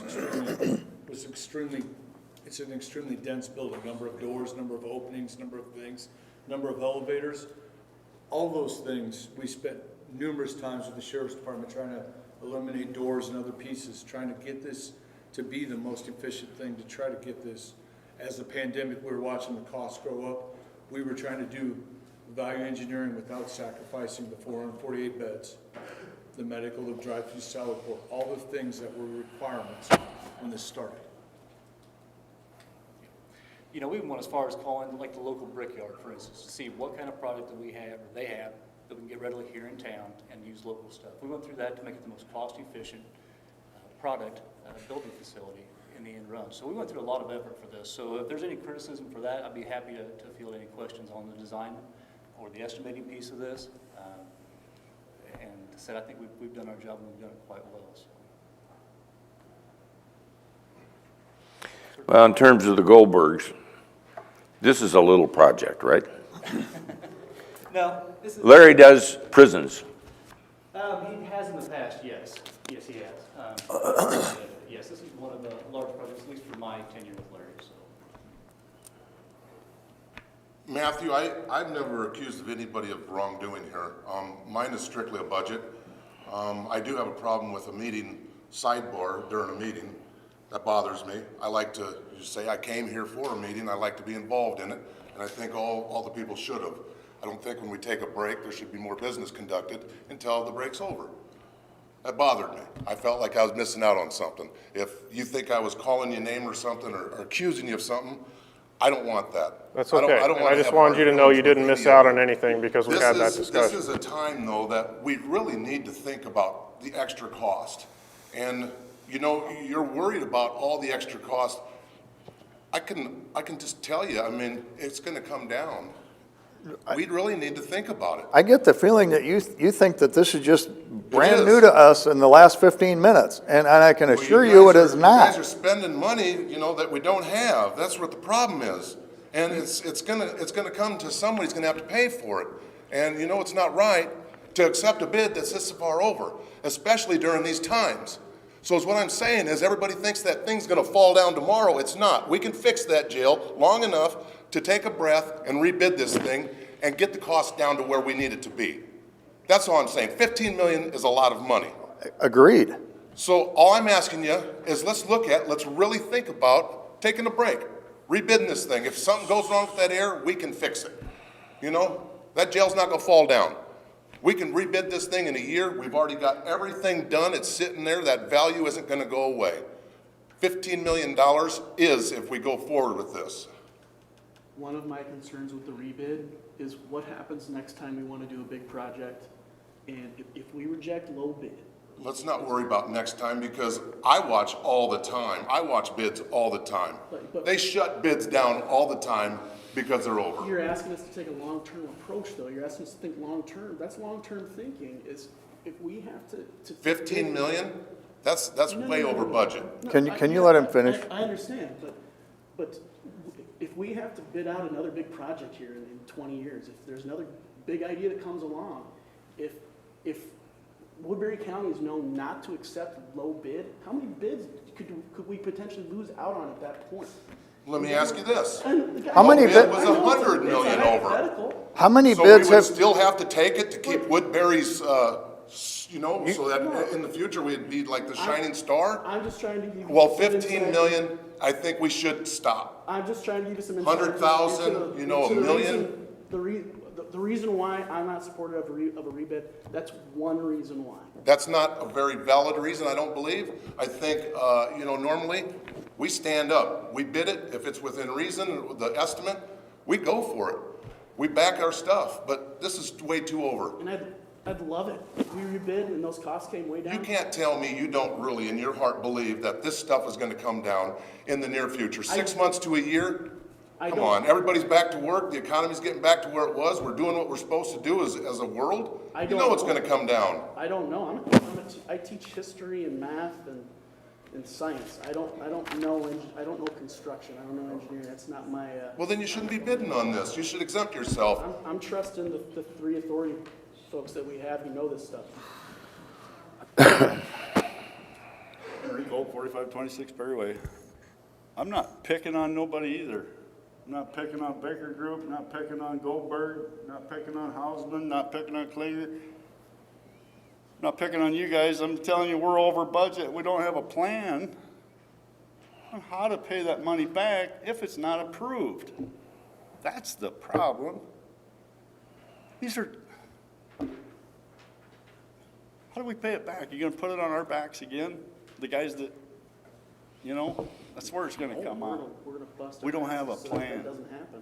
We do. We got 2.5 million. How do we pay back 15 and a half? Well, 2.5 is a start. We gotta get creative. Supervisor Raddick, the revenues generated. We wouldn't do this for any other project, guys. It's the jail. We need it. We need it bad. But we wouldn't do this for any other project. We don't do it for bridges. We didn't do it for the convention center. We didn't do it. well, a convention center is not required by state code. We don't need a convention center. A law enforcement center, a jail is required. And we have one. And we have one. And we have the gentleman over here saying that he does these bids all the time. Yes? How many have you done during COVID, sir? No, I'm talking to Dean. Oh, what do you want? I said, you said I think it was you that said we're in unprecedented times. And then you stood here. I mean, are we in something you've seen before in your lifetime? Exactly. Okay, And yet you're exactly. telling us, may I? May I? May you, May I speak without being interrupted? okay, go ahead. You said you do this all the time. How many of these bids have you seen in all your time of taking these bids and doing all of your business? Wait, Have you seen Rocky, in all this you're being- unprecedented times? You're coming off like you're making a joke of me here. No, I'm not. That's not at I all. don't like that. Offense is not All meant. of my time. Well, how many have you done in all of your time?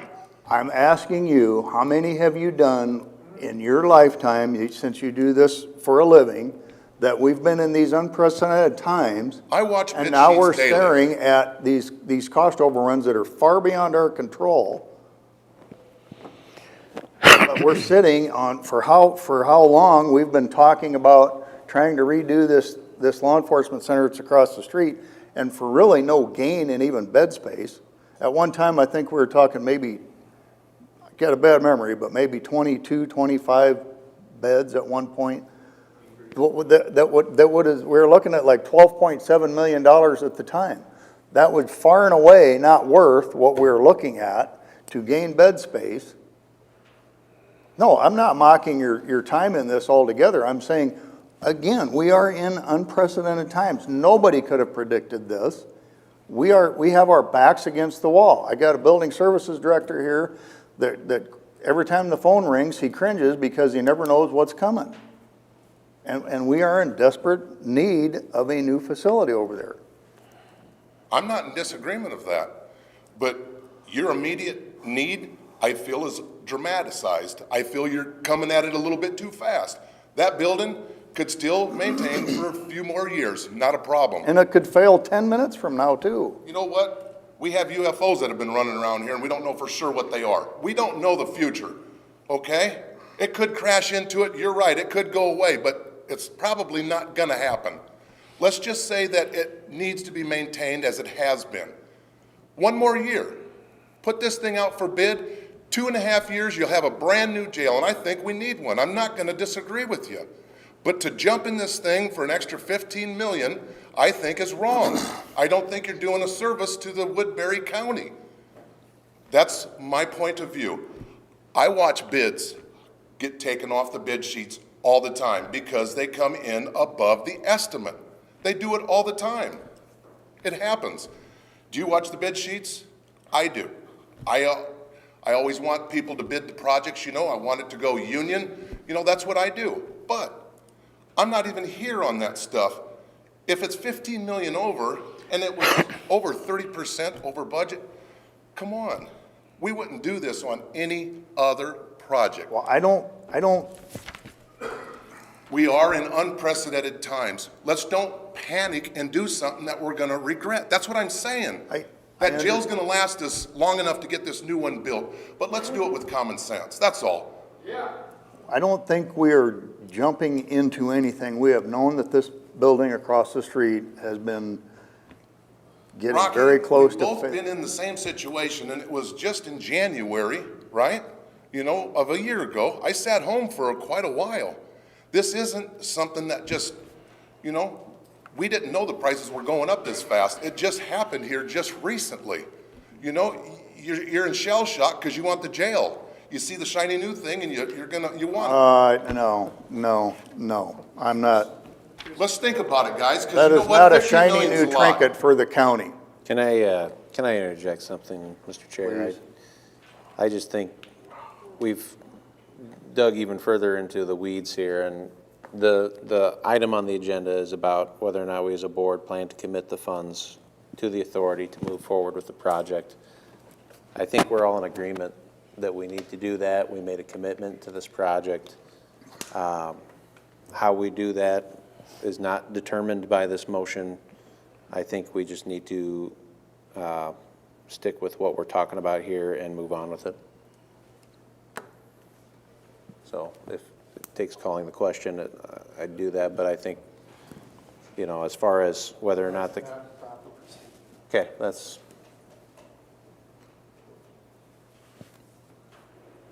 Does anybody else have any input, please? I just have a question. Colleen Bachman, 1729 West 18th, there in Sioux City. If Ma'am, we're bidding- I need you up here so the sounds, Okay. excuse me, the sound system. If we're bidding on having the funds available, does that mean they get the contract? No, that's not what we're There's voting going to on. be another bid, or is there going to be another bid then when you do the contract? Or what, There's the gonna be bids a- are in and that's it? We I guess let- that's my question. We let the bids, and those were the two bids that came back. Okay, so And that was, they were done in timely fashion for the way, but it was required by code, if I'm correct?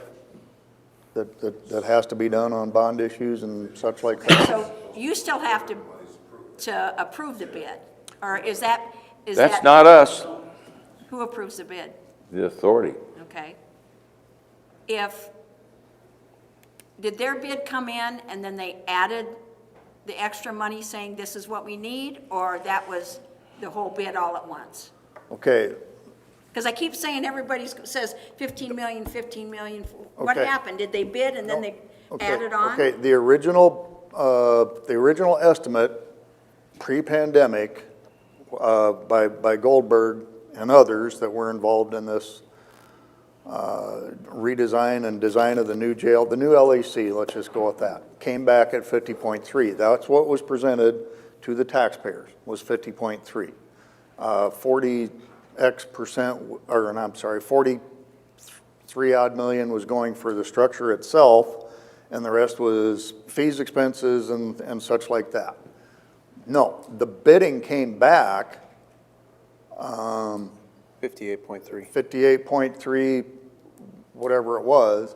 That was the bid on the project as designed. Okay, so the authority didn't add it, the county didn't add it. That's what the materials and labor went up. Like Mr. Raddick said, the copper alone was X amount, PVCs, all petroleum products. Concrete. All the materials used for this we were hoping we'd be a couple million over and figure out a way to do it. So no, this was, the 50.3 was the target. Okay. In overall numbers. Well, everybody's just saying, well, we But- added this and we added this, and I didn't know if it was a separate add-on to it. No, it was not a separate add-on, no. The 50.3 was, like I said, designed into it, and at the time, we were talking about 5 to 7% increases just in what they call construction inflation, I think is the proper verbiage. And so we were trying to pad it just a little bit going forward with that, and we just didn't get the luxury of seeing that we'd have a pandemic coming down the pipe, and here we are with bids that came in $14.7 or $8 million more than we anticipated, because even the bond issue was finalized well before the pandemic hit. So we had zero control or foresight that any of this was even coming at us. And what I agree with is that we couldn't foresee what was happening. And I agree with the fact that we can't see the future, but people are going back to work. Stuff is getting done. And I agree with the people that have talked and said, let's wait. Let's not do what we need to do now and spend all that money with maybe we spend a little bit to fix what's there, make it agreed, last another year or 2 years, and then go out. I think the money that is being requested and the bid that's out there is ridiculous. And I don't know much about any, but I know it's a lot of money. I just had my garage fixed. And the guy said, this is what I'm gonna tell you it is. Okay, but we gotta maybe tweak it because we're not really sure. Well, came back a lot after he said, well, we need to add this and this and this to it to get it stable. Cost me a lot more than what I intended. And I think that's what's happening here. We've got a bid, it's costing us more than what we intended. And for me, I should have said, no, I'm gonna get another bid. But I didn't. I got it done because I felt it needed to get done, and it didn't. It didn't needed to get done right then and there. And I think right now, that's the thing. We don't need that right now. We can go a couple years with what we've got, fix it a little bit. A couple years, let's look at it. And I agree with the rest of them too. We do need a new jail. But I think we're paying too much. I think it's costing the city and the taxpayers too much to do it right now. Thank you. Thank you. Marty Potamon, 2920 South Platte Sioux City, and I swore I would never come talk to this body. And I'm not here to accuse anybody because I know the job you have. My fear as a taxpayer, we know the pandemic, and let's remember the 2 hurricanes that hit down south and knocked all the petroleum plants out, and then you had the ice storm. It was just a terrible year. But that was last year. We're coming out of it.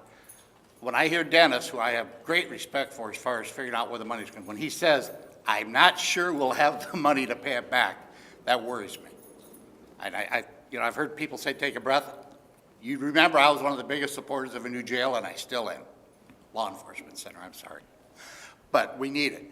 But I do think what somebody said was take a breath. If we have to give it 3 months, 6 months and rebid it, you know. And you of all people are well acquainted with the current Yes, LEC. absolutely. Okay. And, you know, you said you don't like to gamble. I definitely don't like to gamble, but I really don't like to gamble with other people's money. And 15 million, a 30% over what the estimates were. And again, it was, you know, perfect storm. We had the pandemic, we had all kinds of weather issues hit. You know, the 2 hurricanes that hit Lake Charles, I just went down and visited there. Their plants are just getting back up online. The ice storm and the snowstorm that hit Houston, all those terrible things that happened, we're coming out of those. Can I guarantee the price would be lower? No. Nobody can have a guarantee. I think rather than hear Dennis say, I don't know how we'll pay that 15 million back if we don't get everything approved, that scares me. And I think the gentleman that said, let's just take a breath, to me, that sounds like a pretty darn good idea. And again, you know, I'm not here to second guess any of what you're doing. I know your job is hard to do, but as a taxpayer, I would say over 30% above what we thought it would be, because we passed the bond at what, 50.3?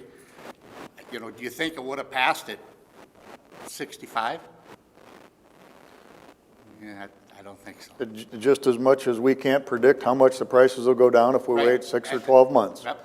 But I'm just So- saying, and that's just, again, it's just one taxpayer I'm not suggestion. I'm not seeing a difference here. Well, what worries me is when the expert says, I'm not sure how we'll pay it back. Well, That scares me. Because I know how. so we'll you pay it think back. that, you're saying that you don't think any of us have the same concerns? Well, I hope you do. But I'm not talking for you, I'm talking for me. That's why I said I'm up here as just one taxpayer, giving you my thoughts. You can take it, or you can laugh it off and say no big deal, but that's just my thought. No, Marty, I appreciate that you know where we're sitting. Yeah, I do. You've got More- a hard decision to make. I'm going to grant, and I'm not bad-mouthing any of you or anything along that line. I'm just saying, I believe taking a breath seems like an awful good idea. Thank you. Thanks, Marty.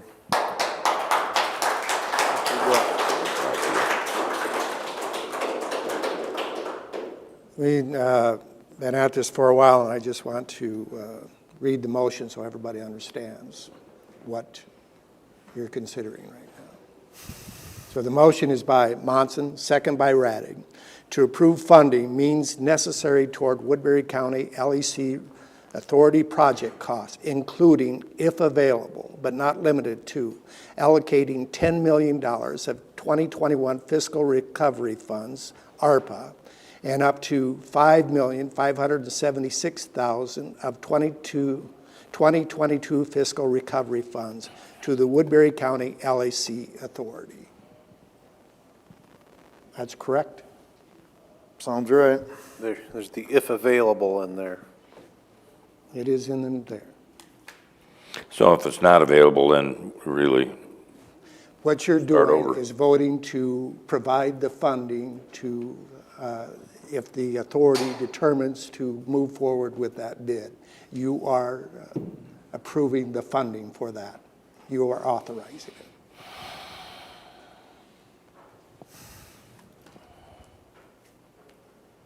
Ernie Colt, 4526 Perry Way. The fact sheets that were handed out last week, did you guys all get a chance to review those? About some of the stipulations attached to the COVID dollars? Because I think in the end, we're probably going to need to use some of those COVID dollars, right? And there's language attached to those COVID dollars as well. You want to pass this and approve it, attach the language now. Want to get risky, attach that language to it. Demand that we do it with local contractors, all local contractors. Put prevailing rate on it, prevailing wage. See what that does to the numbers. You'd be surprised at how little it affects your numbers. Put community benefits agreements on there to make sure that all the workers that are going to be doing this project are earning a decent living wage along with some decent benefits for their family. Put that language attached to the COVID dollars and approve it. But show these people of Woodbury County that you actually are doing it for us.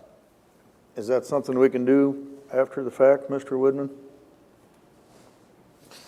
I think you can Well, guarantee it right now. as it's been mentioned previously, the authority is the one that awards the bids. The bid's going to be based on the specifications that went out for the project, so it's not something you can add after the fact. But if you're asking for COVID dollars, the authority is basically requesting the use of COVID dollars. That may or may not be an avenue we take, though.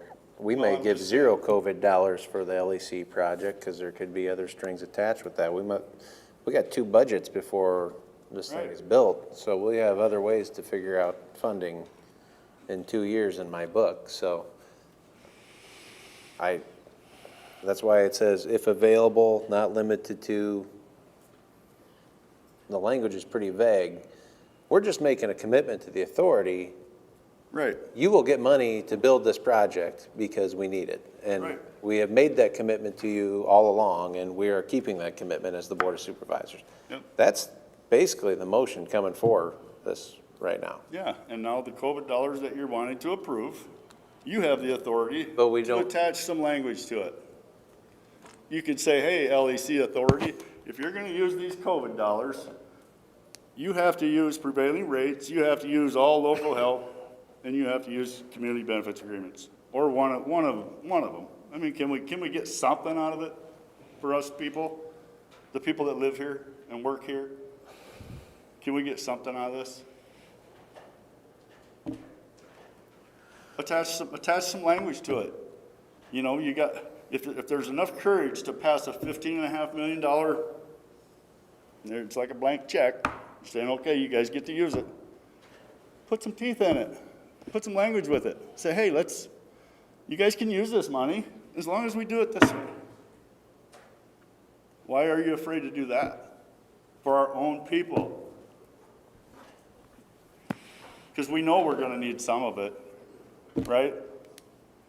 I'm pretty sure we're gonna need some of it. We're gonna need a little help. I don't think it's gonna be 15 million. We can work that down. But we need to get to that point. I think it'd make a lot of difference if you put some language in there that said, you know what, we're gonna allow this money to go through. We're gonna allow you to have access to these funds, but we're gonna require some things from the authority to make sure that happens. And if we have to put it back out for rebid, so be it. We put it back out for rebid with the same language attached for the COVID dollars. We can't give this stuff away, guys. This is a once-in-a-lifetime pandemic. I hope I never have to go through another one of these. And these dollars aren't gonna be coming to us every year. We should be able to make the most out of these dollars. And I think just by, rushing into this deal without any real justification of how to get it back. I mean, something's gotta change, guys. I don't have a problem with stipulations being in the motion, as you mentioned. I mean, to me, it's if applicable, and that's what you're saying. You're just spelling it out. At the end of the day, though, the authority would be awarding any potential bid, and I don't think the county could, if we go through a process Mr. Woodman mentioned where we are getting guidance before the money's actually spent, then we'd know at that point, and the county wouldn't even do it because it wouldn't be applicable. We need to find out. What's your opinion on the effect of, 25 to 40% of all dollars in creation being created in the last year? Do you think that inflation is going to have an impact on labor and materials? Because that's a long-term, that hasn't hit us yet. I can tell you what our labor rates are. Our labor rates are set year after year, okay? So I can tell you what our labor rates are. And it's an increase of about 3% a year. If we wait 6 months, that's not gonna change. If we wait 11 months, that's not gonna change. We set those prevailing rates. We set those prevailing wages, and so we know what those wages are going in. And we have to be more efficient in our work in order to match up. If we're, I won't get into the weeds too far, I'm just saying, labor costs are gonna be right where they're at, Matt, because where I come from, we're set. We know where we're at for the next 12 months, 24 months, 36 months. Mr. Cole, by approving this motion here, I don't think we're turning our back on, later on, adding in some of what you were just proposing. How can we do that though, Justin? I mean, I think we need to do it on the front side. Let's just make sure right now, if we're gonna approve these dollars, let's make sure that it all comes back to Woodbury County. And these people that are working on this project, when they eat supper at night, they're gonna eat supper here in Sioux City and they're gonna spend their money here. They're not gonna drive anywhere else, I'm not gonna say where, and eat somewhere else, right? They're gonna eat their food here, they're gonna raise their families here, they're gonna go to the doctor here, they're gonna, you know, let's reinvest this money into our community. Put some language with it. Hey, local union, local labor only. You know, there are some specialty trades. We made those decisions, and a lot of good decisions have been made. There are some things that we aren't gonna be able to do. The things that we are able to do, we should be able to do. I just say, attach some language to it prior to awarding it, prior to allowing the dollars to move forward, and I think you'll get a lot more backing.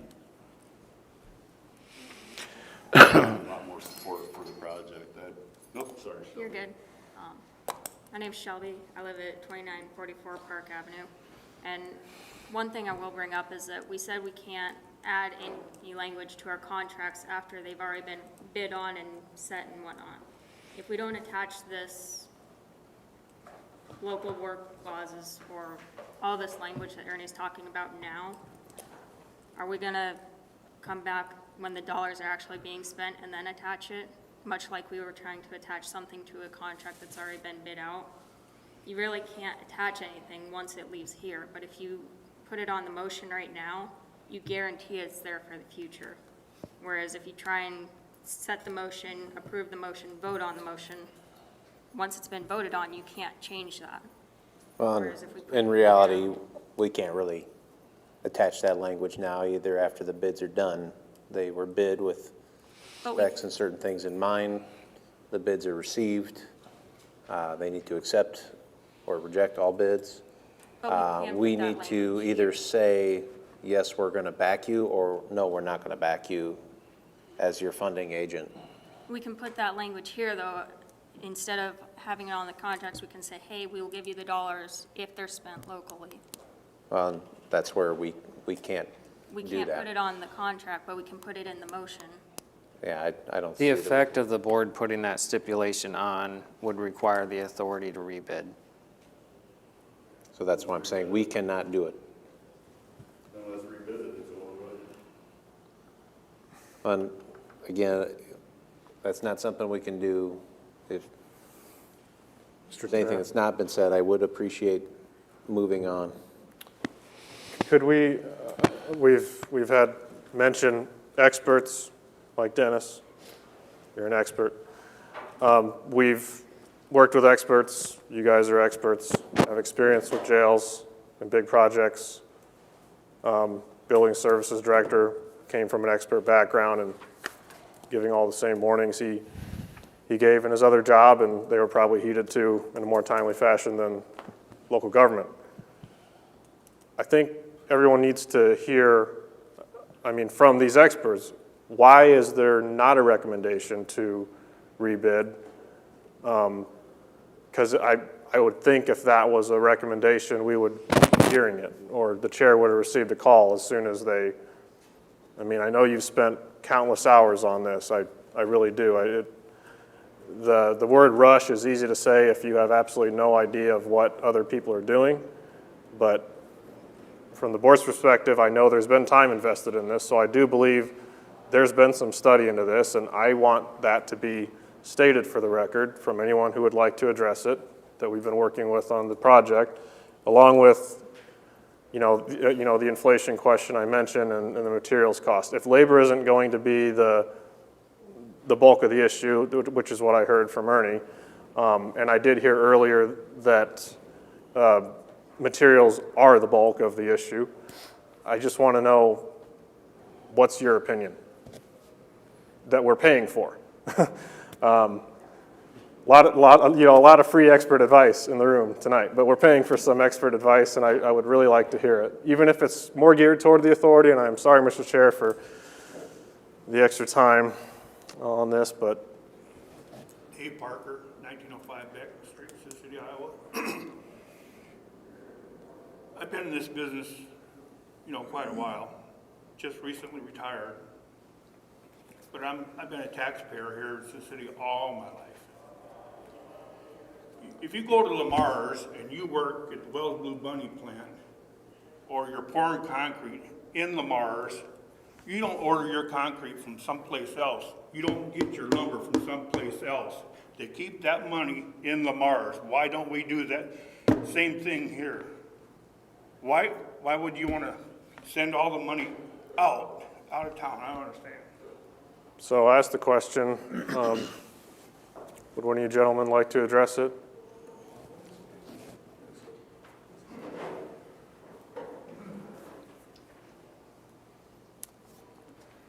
So Shane Albrecht, Baker Group. Kevin Roscoe, we're Group Architects. We've been working since these bids came in, trying to come up with pros and cons each way, okay? So we've spent a whole bunch of time looking at what happens if we go out for rebid? What happens if the numbers, I have no idea, what happens if the numbers go up? That's not my thing to be able to tell you what the future is gonna do. Prices have leveled out here recently. I'm not even gonna argue with Ernie saying steels went down. I'm gonna tell you, we were seeing a spike, everything just kept growing. Still seeing some increases in copper wire recently, but I have to assume we're reaching the peak of that for at least right now. I don't know how long it's gonna last. That's not what I'm gonna tell you. I'm gonna tell you, we thought the numbers were gonna level out in about April, was us going with people saying steel wasn't gonna increase anymore. And lo and behold. Who said that? We talked to people that buy steel with steel cell and said in April the number was going to hit its thing and start coming down. Did that happen? No, sir. They were wrong? Yes, sir. People are wrong? Yes, sir. Okay. Okay. So we went out and we asked that question. Try to get people that do this for a living. They buy and sell steel on the market, and they try to guess when these commodities are going to go up. So back to your original question. I don't want to look you in the face and tell you, hey, if we go out for rebid, the number is going to stay the same or go down. Because we just printed $1.9 trillion worth of money. There's an inflation factor that's going to come to this as well. That's coming with these COVID dollars coming out. That's in my opinion again, which is what you just asked for. So when you look at this, we sent this out. You're not an expert on the inflation part of it. No, sir. Right. No, I said, that was my opinion, that's what he said. He was talking about experts, but you can't talk about inflation because that's definitely not your area. So let's do things. We reached out to 8 people to bid on this originally. We had people saying they were gonna bid it. Then they became too busy to bid on the project. We ended up with 2 bids. If we take this out for rebid, I'm not saying we're not gonna get 2 bids again. I'm not gonna say we're not gonna get 6. But what if we only get 1 next time? That's a concern I have. Do you have any indication that the 6 that didn't bid would potentially be open to bidding? Depends on the timeline. Timeline being when we asked for it, or the project? I know the ones I've talked to in particular, I know Shane's talked to more than I have, but yeah, depending on the timeline. Right now, most of the contractors that we've done work with in the past or have business relationships with are too busy to bid a project like this, which you would think a $50 plus $60 million project would be bid enough. You'd get a whole lot of contractors in on this thing. But to only have 2 bidders on a project this size, I think speaks a lot to where the industry's at right now, just the amount of projects that are out there. And I'm no expert on the industry, but just the contractors I've talked to, that's what I'm hearing from. Would you guess it to be, or opine, or know of anyone who would say that bid out today, we'd get more than 2? Or next month, or the next month, or? Your crystal ball's as good as mine is. Well, I don't have one. I'm the only one in the room that doesn't have one. My other fear too is the timeline for the project. You know, with the way we did this project, they were able to get in the ground, coming out of the ground before winter hit, and get some bigger trades going, hopefully precast as well too. Again, timeline needs to be developed. The more we delay this, unless we delay it significantly, that's gonna put the sheriff's department in there even later, which then puts them at more risk with the current facility and the potential to generate revenue with federal inmates, if that agreement gets made. Back a minimum of how many months? Well, we're sitting in what, June right now? So yeah, you want to bid this thing potentially in November, December, possibly January. Just, again, depends on the market and depends on how long contractors are able to hold their bids. That's been the other obstacle we've had too. On some other recent bid projects down in Kansas, we got contractors that aren't able to hold their bids for longer than a week. So the fact that we have these guys that bid this project hold their bids for 30 days, that was a pretty good extension in our experience anyway, with other contractors and what we're seeing in the market right now. Just because the market's so volatile, they can't hold their prices for too long. How long would they normally hold it, do you think? In the past, I've held projects up to 60 days, sometimes even 90 days on a smaller project. Anymore, you're doing good to get 30 days out of it, and in some cases, it's even less than that. And I know in particular with the detention equipment contractor, with the steel cell manufacturer, and the detention hall metal manufacturer, they have a locked price with their steel costs right now. They've already indicated to us that if this thing was to be delayed, we've lost our slot in that production process, and we'll be paying an increase because they just got an increase here in June, and another one here in July is coming for steel, coming from Newport. So that was $14 million of our 14.7. of our piece of the puzzle here. One thing that we also took into consideration on the rebid, and it's a small consideration, but the first bond has already been borrowed. Taxpayers are already having to start, so we were just trying to look at it from when you get revenues in to offset those payments, because otherwise you're making payments. You're making payments anyway. And that was something else we took into consideration in that piece. Are there seasonal, I mean, you mentioned waiting until the end of the year. Are there seasonal reasons for an increased amount of bidders, or is it just based on the amount of projects that are going because of COVID? Everyone is It's kind of rebuilding. twofold. Typically, in my experience, you'll see contractors start to look for new projects to start up the new calendar year towards the end of the previous year. But if there's plenty of projects out there and their books are already starting to stack up, you're not going to see good participation, again, in my experience. There's another little factor that my crystal ball says it's going to happen, and that's $1 trillion of infrastructure money coming down from the government. They're agreed at like $900 billion for roads, bridges, etc. If that happens, the market's going to go nuts. Because we're talking about contractors here, and the ones I know who are real small can't keep up. They're all busy. They can't find help. Cleaner's got to be going 100 mile an hour, along with L&L and all the rest of them. Throw $1 trillion into the market. We're going to get a chunk of that. So the local contractors are going to be busy. And will they rebid? That's the question. Yeah, There's risks all over the place here. I know that in 2 years, somebody's going to be right, somebody's going to be wrong. I'm confident with moving on with my decision here. I know that I'm not going to convince any of you otherwise, and I honestly, you know, the way the bids came in, you're not going to change my mind. So It's interesting that there are two companies bidding on what, they were around $58 million. One was $1 million more. That's still pretty close. On that large of a project, they weren't throwing in extra money for materials or labor. I think they did a good job of bidding what they received as the guidelines to get it done. So to say either one of them did it wrong, I don't think so. I think they did the best they could. And to pull a bid, I think that's really unfair.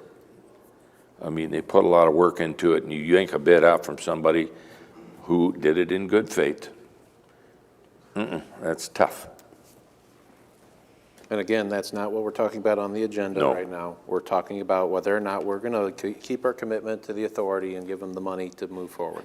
Sorry. Again, so that's, Keith, isn't it all relative though? Because by you giving the approval for the money, it gives the project to go. the bid's ahead. already in. It's The a bid's done deal. already in. They're going to choose what to do, whether to Keith, take it or It's not. all relative though. You're trying to separate it. It's not. It's all It- one ball. It's very separate to me. The authority's got their requirement under the law and what they have to do, and they're gonna move forward with it as long as we're willing to pay for it, which I am willing to pay for it, because I know that the costs of not doing that, in my opinion, are gonna be greater down the road. So it's no gamble. It's the wise choice, in my opinion, and none of us in this room have a crystal ball, can predict the future, can tell you whether prices are going up, whether or not you bid jobs, whether or not you're a contractor, whether or not you're a math teacher, whether or not you're anything. All I can tell you is that we know what we have right now as the information, and I think it's the right choice to move forward and fund this project. This is a totally different scenario and situation, and again, it's not related to whether or not we are going to fund this project or not. And again, I will reiterate that we made a commitment to the authority that we would fund them, and we are going to do that.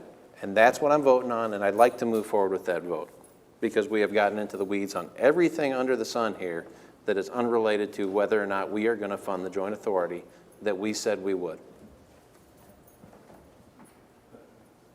Kenny? Better be good, Kenny. I'll be short.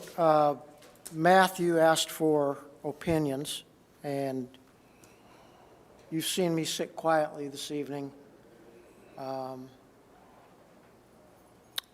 I do so because I know we have some experts with us that are the best in their field.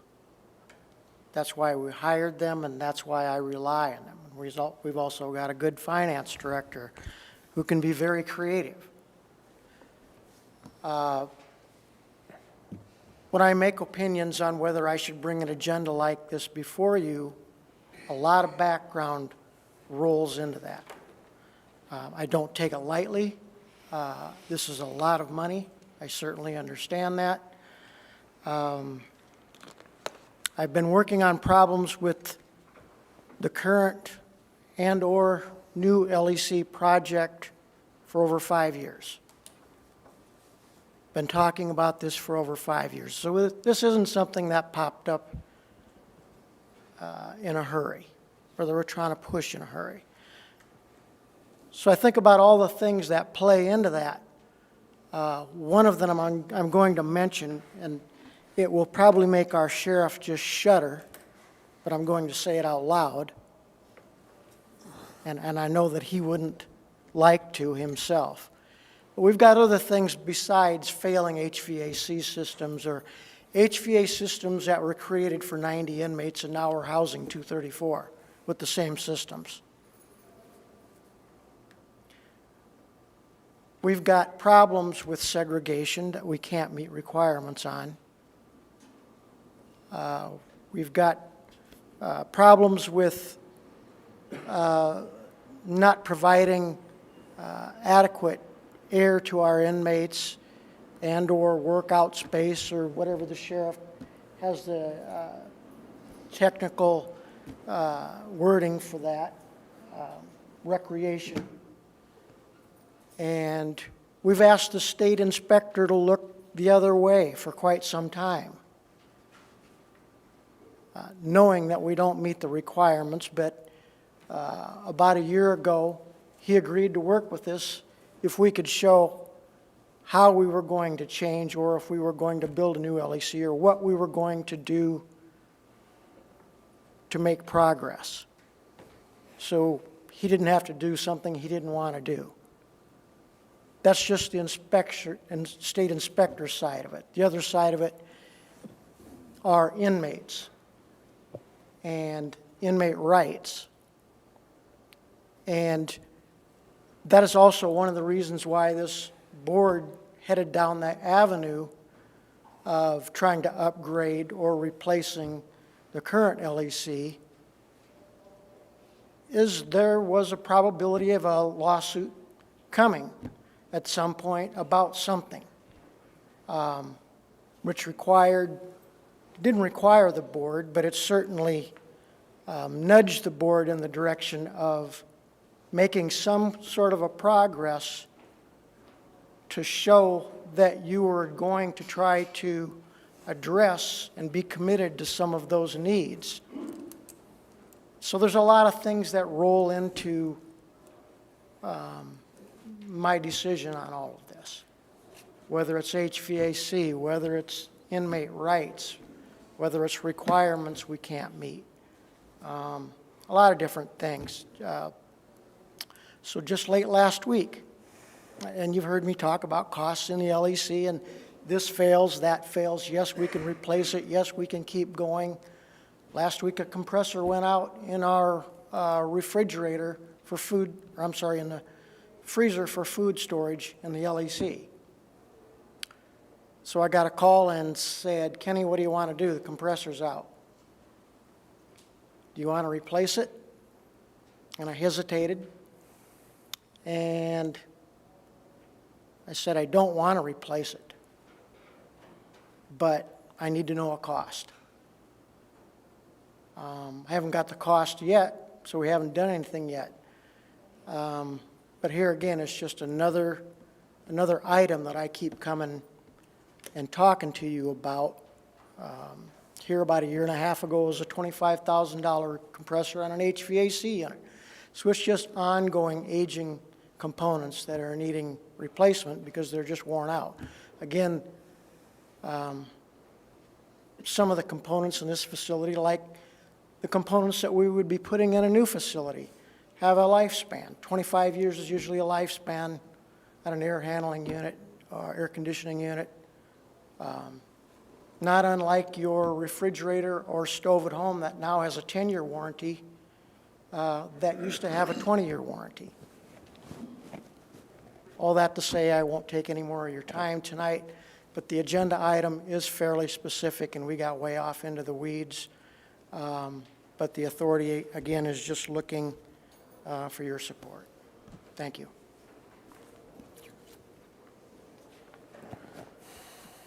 Anyone else? You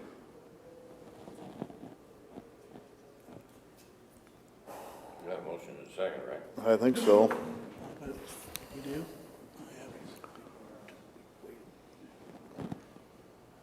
All those in favor say aye. Aye. Opposed, say nay. Passes 5-0. Item B, approve plan specifications and form of contract for the 28th Street Development LEC Offsite Improvements Project. So this agenda item is for the 28th Street development. In your backup material were the plan specifications and form of contract to be used in the competitive bidding process.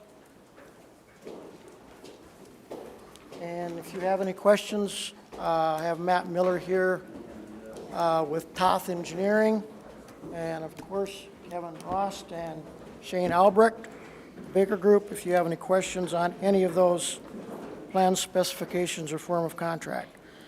This was approved by the Sioux City Council last evening. I'll move it. Motion by Radig, second by DeWitt. Any other questions or comments for Kenny? Mr. Butler? This is another example of what's happened with this COVID. When we signed that 28E agreement, we said they said he would put up $2.8 million, which included the engineering fees and the construction costs. When they estimated the construction cost by Mr. Gordon Fair, and I think we got documentation of that, they estimated $2.2 million. If you look at the pre-estimate, this is what's happening. When it goes over 2.8, we have got to come up with the money. This is another instance that, you know, the road's got to be done, but we may have to come up with $1+ million more to fund this.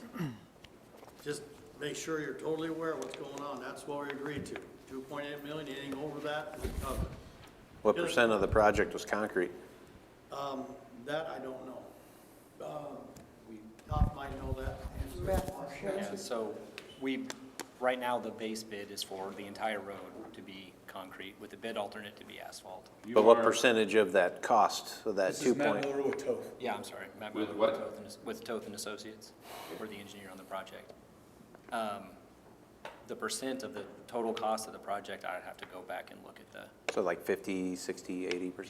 So a couple things I did want to mention about the overall cost of the project is, during the design of the project, there were some items requested by the city to be added in, which they have agreed to pay for themselves over and above the 2.8 million. Those add up to a little over $200,000. So we'll obviously have to get a separate agreement, in writing from them when the bids come in and we know the exact amount of those items. We've also included a bid alternate in the project. The 2080 allowed for either a urban cross-section for the road with curb and gutter, stormwater, or a rural section of the road without curb and gutter and ditches. So we have a bid alternate in there that would remove the curb and gutter, and we're looking at, our estimate says that'll save about $400,000 off the cost, depending on how bids come in. So I'd be happy to answer any questions about the costs. I got one question for you. Yes, sir. When we were in design, was there not a check and balance with your fees and everything before the latest increases and everything happened, that we were close to within budget? Yes, we had a cost estimate, before COVID hit, just like everybody else, and we were right on budget. The bulk of, besides those items I just talked about, the extra 200,000 requested by the city, the bulk of the increases, commodity costs, and we got recent bids from Gordon Fair at the city for these same commodities we're using in our project, and that's what the new cost estimate is based off of. The 3.8 million, that does cover, there's another big business going out there. Are they sharing any of the cost of that 3.8 million? 3.6. 3.6. And yes. Oh, I'm sorry, 3.6. 3.6, and yes, that's the 200,000 I'm speaking of. Okay.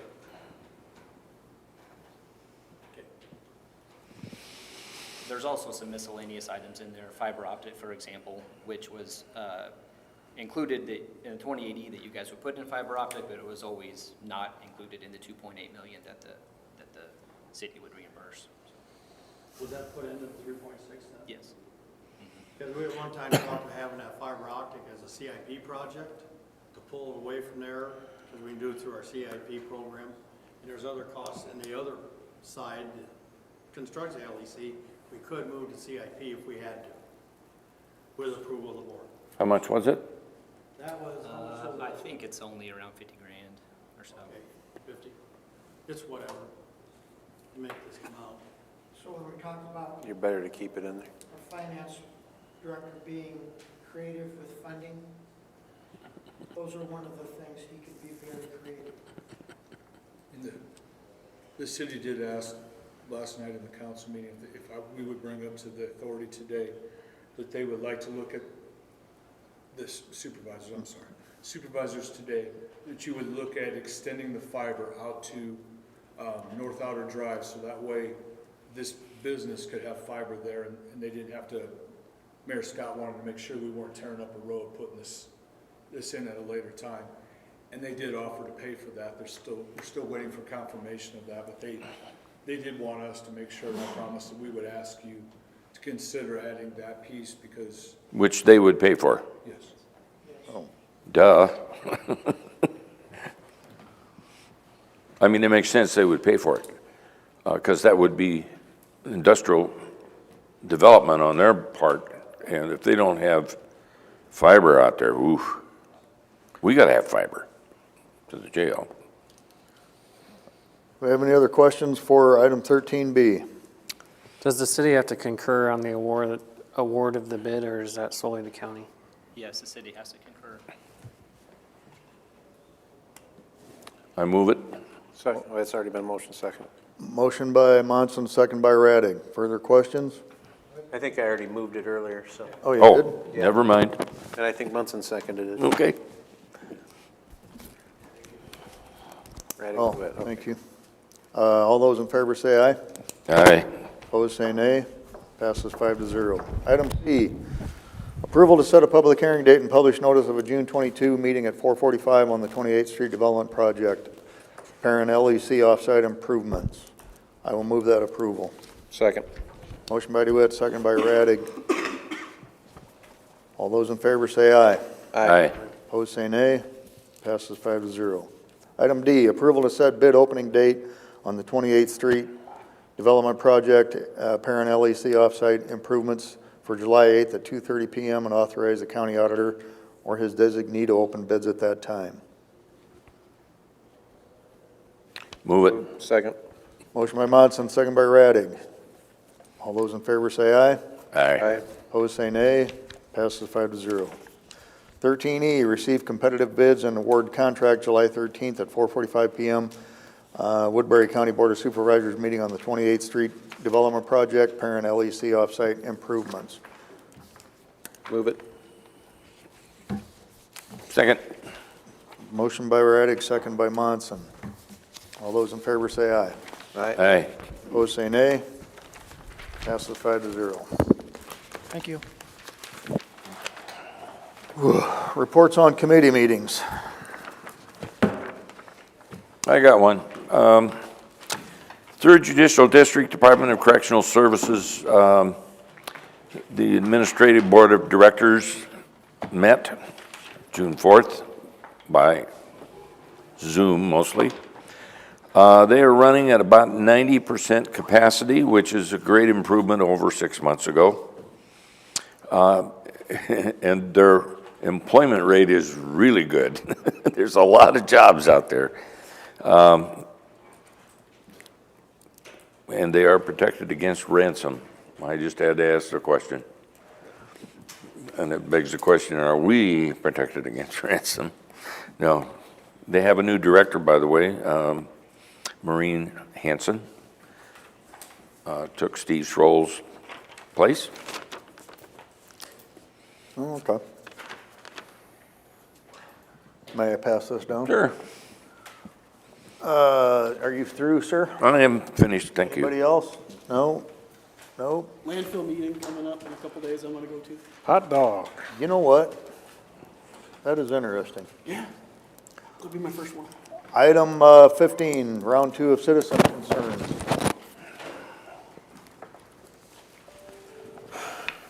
I would just like to say thank you. It's been a long, tough evening. I think we have more long, tough days and evenings coming, and I want you to know that the authority is here to make the best of those, and we appreciate you working with us. Thank you. Thank you, Mr. Wick. Piece of cake, Mr. Wick. Try my classroom on May 4th. Item 16, board concerns. Are there any? Well, I heard some disparaging comments about the Hausman Company, which they would retracted, but I think is totally unfair because we don't know. I just hope going forward we can get all this stuff done. I'm scared to death what's going to happen when they turn that $1 trillion loose on infrastructure. I think inflation alone is going to be disgusting, but it's going to be crazy. The one known is that the jail is a clunker, and it's time for something new. Yeah. That's the one known, I think. any other board concerns? We are adjourned.